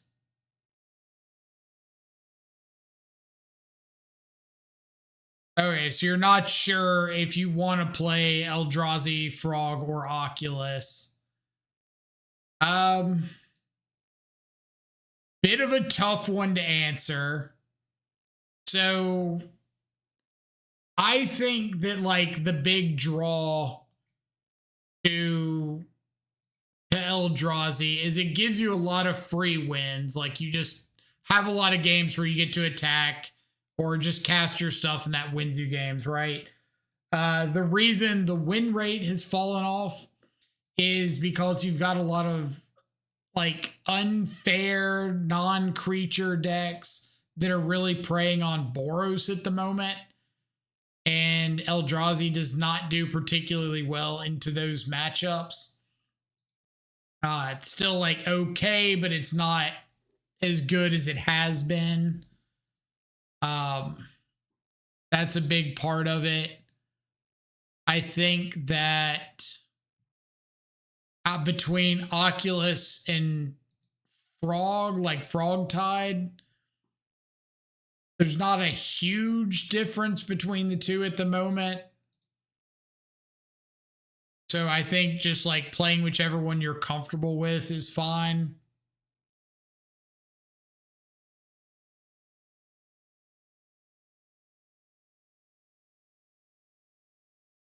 Down.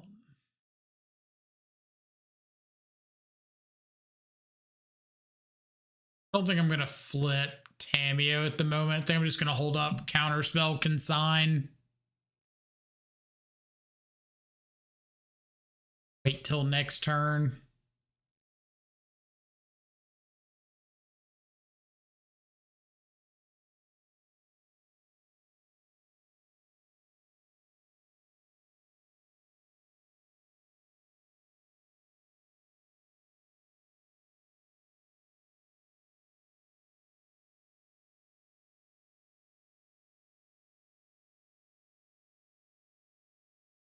This is to try to get a card in the yard towards Flage.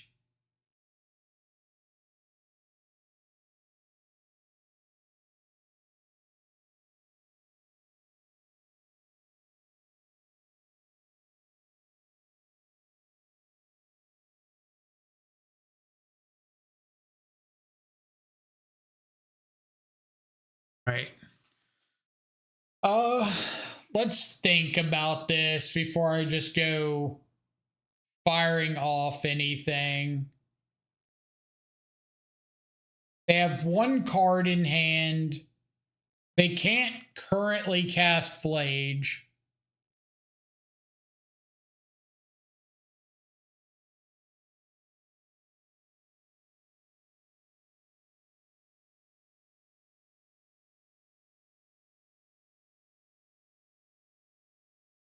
Might just discard Consign.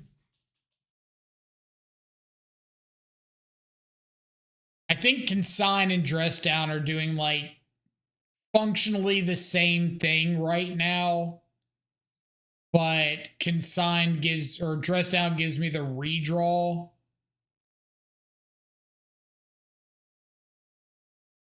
I think I'd rather have the redraw than have just the kind of stifle.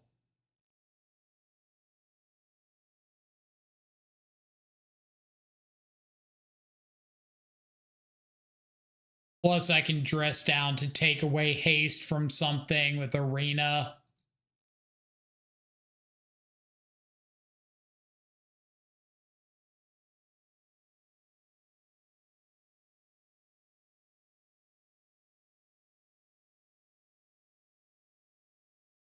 Okay, Children's Edict's really good. Let's tick up Tamio, play new Tamio, pass.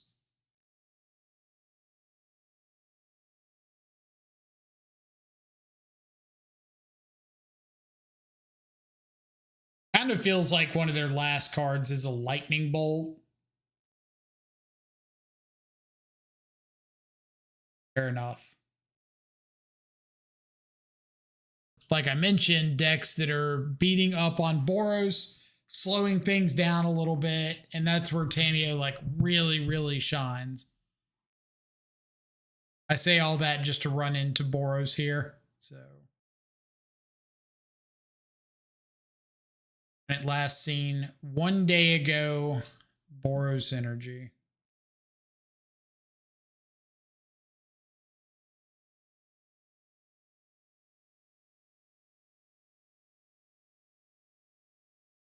This is the weirdest Boros Energy deck I've ever seen.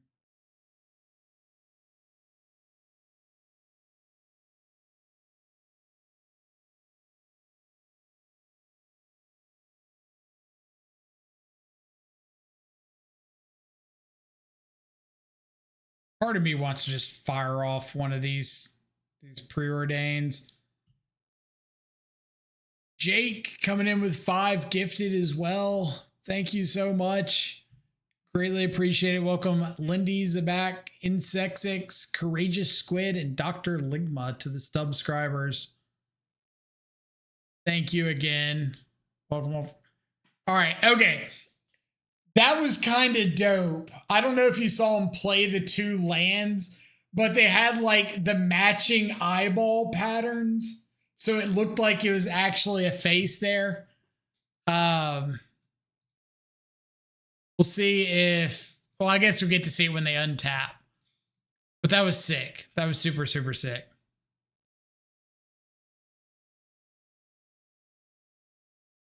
I would like lands, please.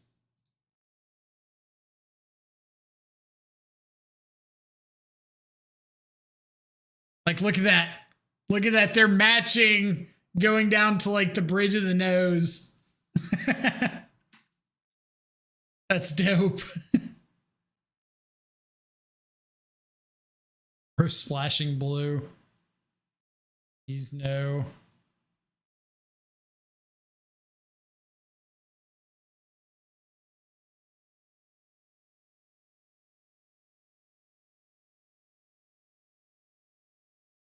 They put Psychic Frog on top of their library.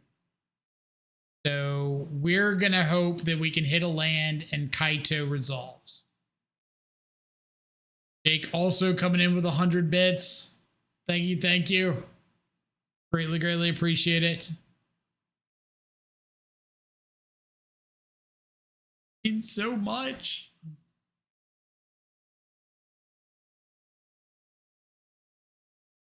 Yeah, Tamio's a tough card to evaluate because there's definitely, there have definitely been metas at times where like Eldrazi was really popular that I was pretty low on Tamio because it couldn't attack. And so I was playing like Malcolm and stuff just because I wanted my threat to have power and toughness, and Tamio didn't help out in those scenarios. But like again, now we're getting towards those decks being less popular, seeing more copies of like unfair stuff that counterspell's really good against. Opponent kept a card on top.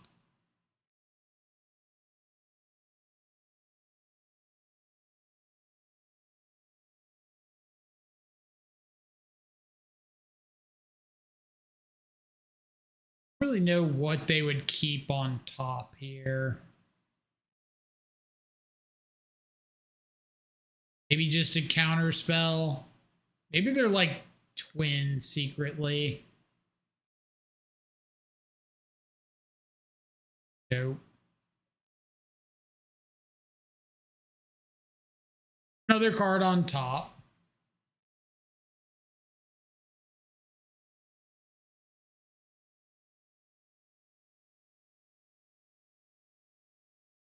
Kaito, Bane of Nightmares.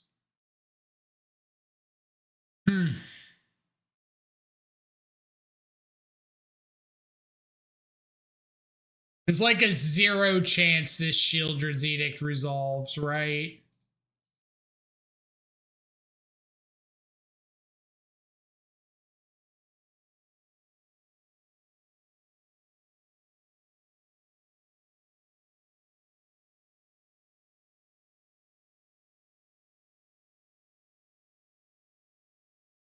Okay, I need a rules clarification.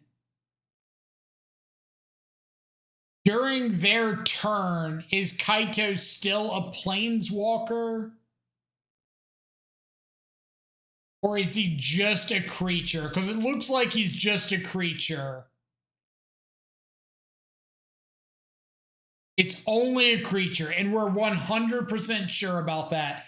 Because if I Shieldred's Edict and I name creature, and they've got like a Snapcaster Mage, they can flash it in, sack that, and my Edict is dead. But if it's a Planeswalker, I can name Planeswalker.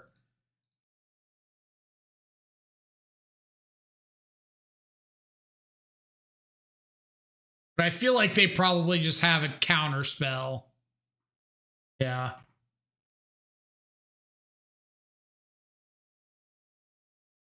Rock out, hype train emote.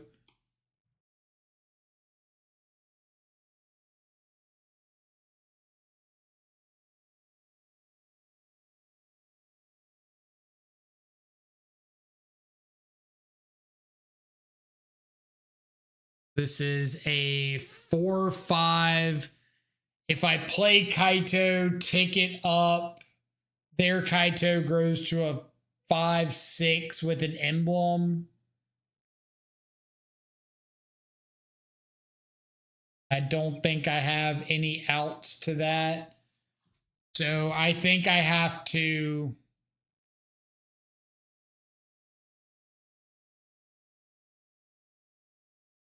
scoop here. I guess I could Kaito 0, try to find another copy of Shieldred's Edict.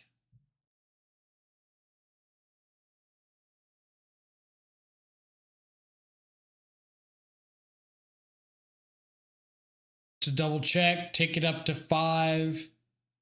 Their Kaito's a 3/4. They got an emblem. They get a 4/5. Second emblem makes it a 5/6. So yeah, I just have to try to find another Shieldred's Edict.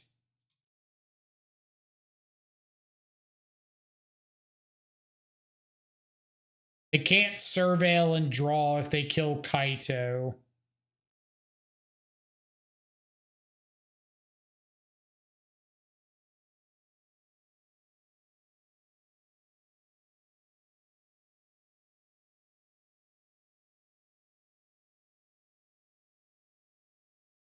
I think they recognize that this is just like 2 in the yard, just surveil 2, not draw. Frog. Okay. No triple frog. Got Stern Scolding, Spell Snare.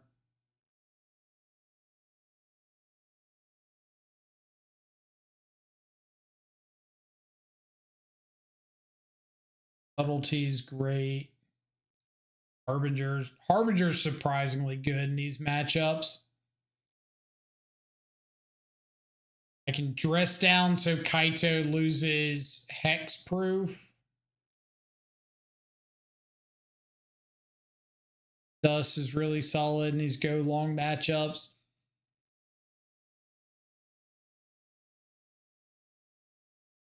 Do I want Get Out? Probably fine, right? Like if they're on Snapcaster, Subtlety, like that.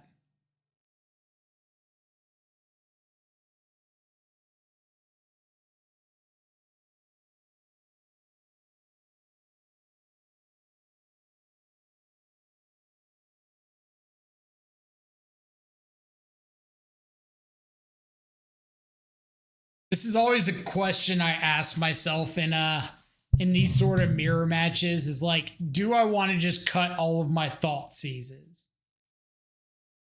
Do I just want to say like I'm gonna have nothing but action spells and you've got to deal with that?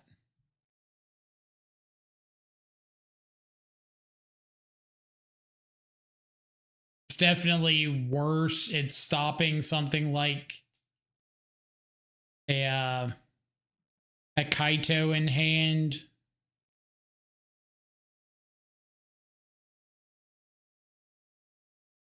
Classic cut all discard Rishjund. Exactly. Just saying like this is a mid-range mirror.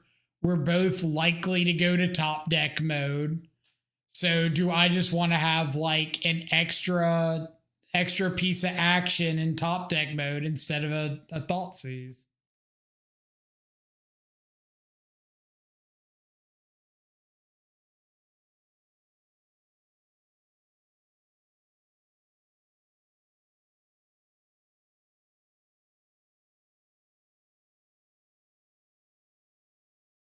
Gonna jam a frog here.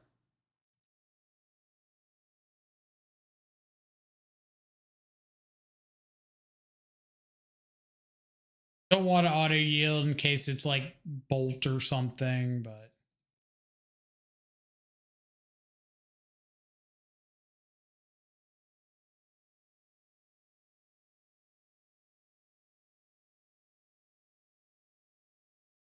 This is where I really don't want to see opponent have Snapcaster.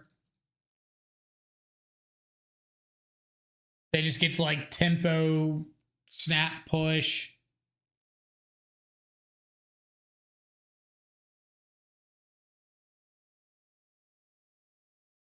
Got 2 answers to Frog, so if they have land Frog of their own, we can get it off the field.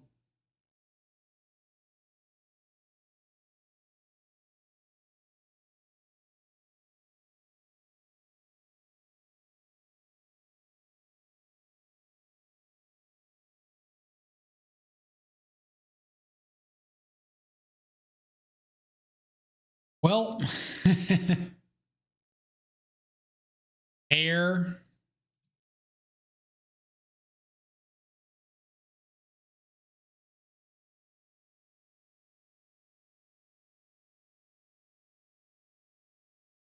Kept a card on top.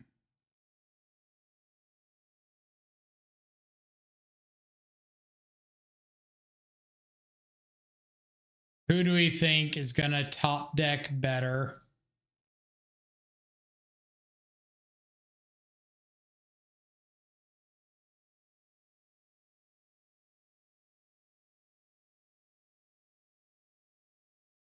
Toxic Deluge or Meat Hook Massacre in this meta. Take first Boros and now EE with Saga decks. I'm not a fan of Meat Hook Massacre just because I think it's only good against Ocelot Pride and like nothing else. It's an okay card. I just don't think it's like great.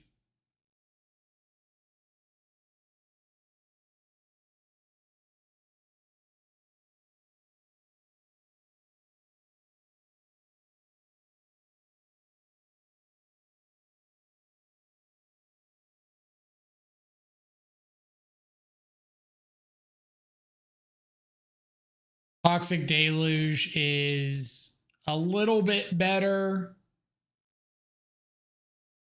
Hell Snare, yep. Okay.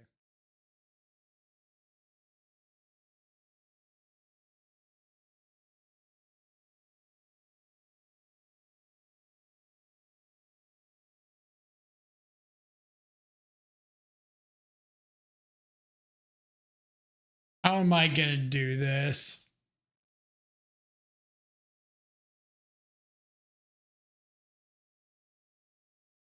If I fatal push the Tameo, do I think that they're going to jump the Frog just to block 0 power Tameo? Light.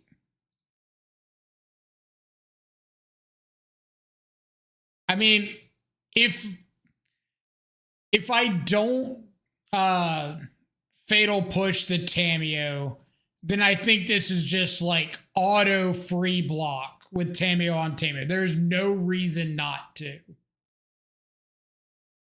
So I think if I don't kill the Tameo, that they 100% block it. But I don't think they just exile 3 cards to jump the Frog with like no benefit. Because they can't kill the Tameo. It would just be exile 3 cards to try to stop exactly Kaito. And I don't think that's worth it.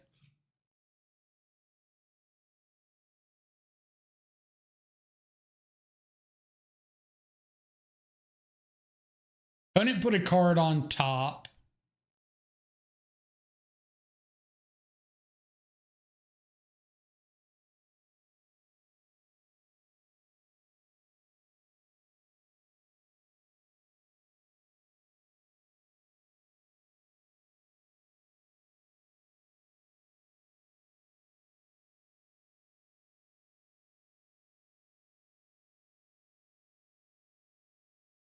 I say this is like got to be an answer to Tameo.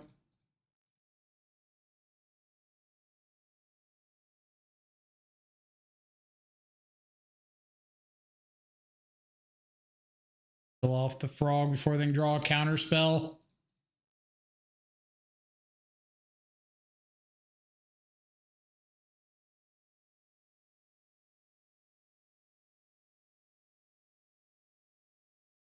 I'd be suspicious pushing the inherent flyer. Frog's better card advantage piece.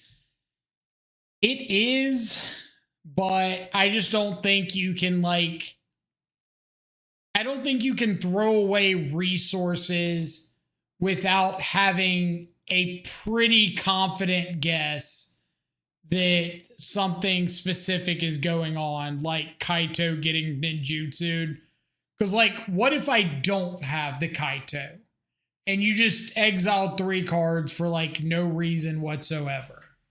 Then that's pretty bad for you, especially if I have, like, another removal spell. That's really bad for you.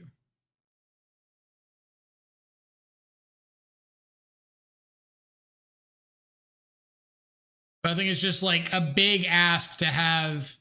It's not a huge ask to have that read, but it's just, is the upside worth it?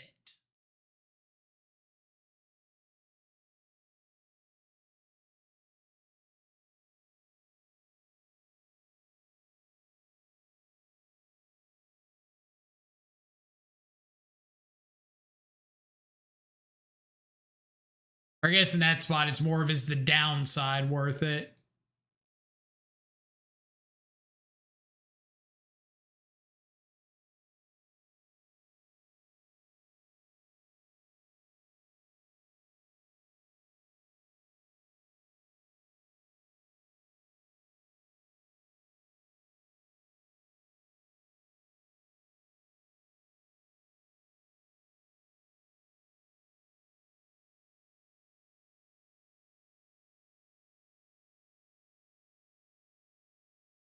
All right, I will give it to my opponent. They are really freaking good at drawing frogs.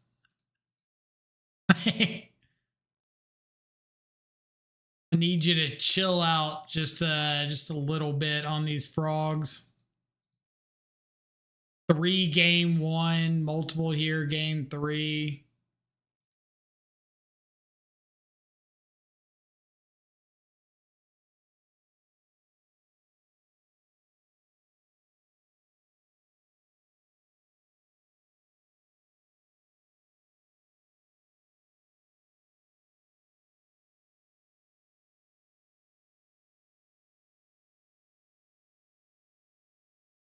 All right, we're going to try something. I'm going to play out this fetch, go to fetch, and see if they respond with going for a fatal push.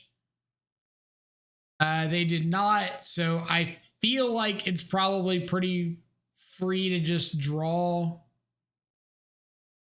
Like, draw off the clue token, but I think I'm going to draw off the Cling to Dust so that I've got the ability to cast new Tameo while also flipping this one.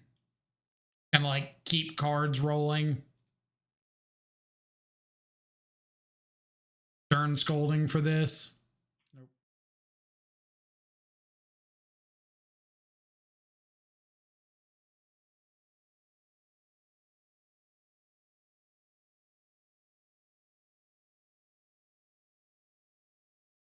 Nothing here. It's pretty huge for the home team.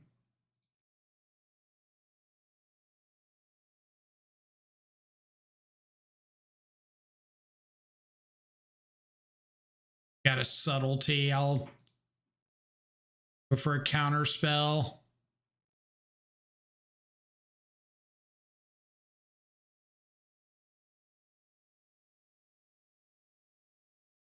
Since Force and Negation is something that gets cut pretty aggressively in the mirror, if their 3 cards are like Subtlety, Force, blue card, then I'll take that L.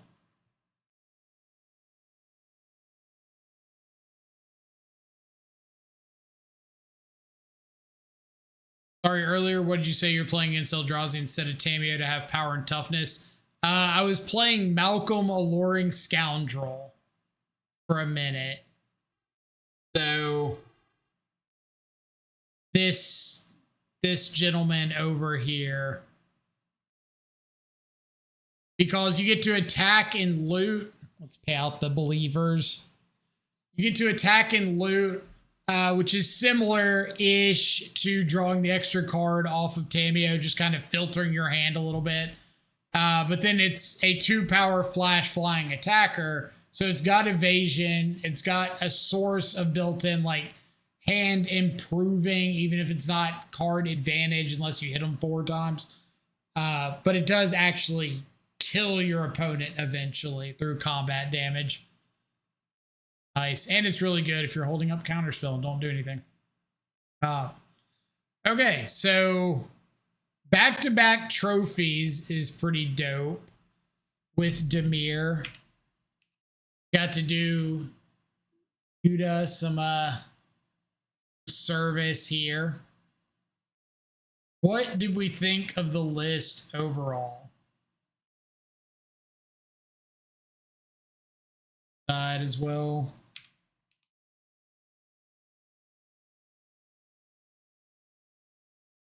It's been a minute since we've had back-to-back trophies on stream.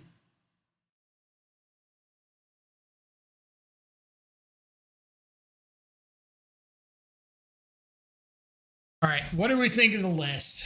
I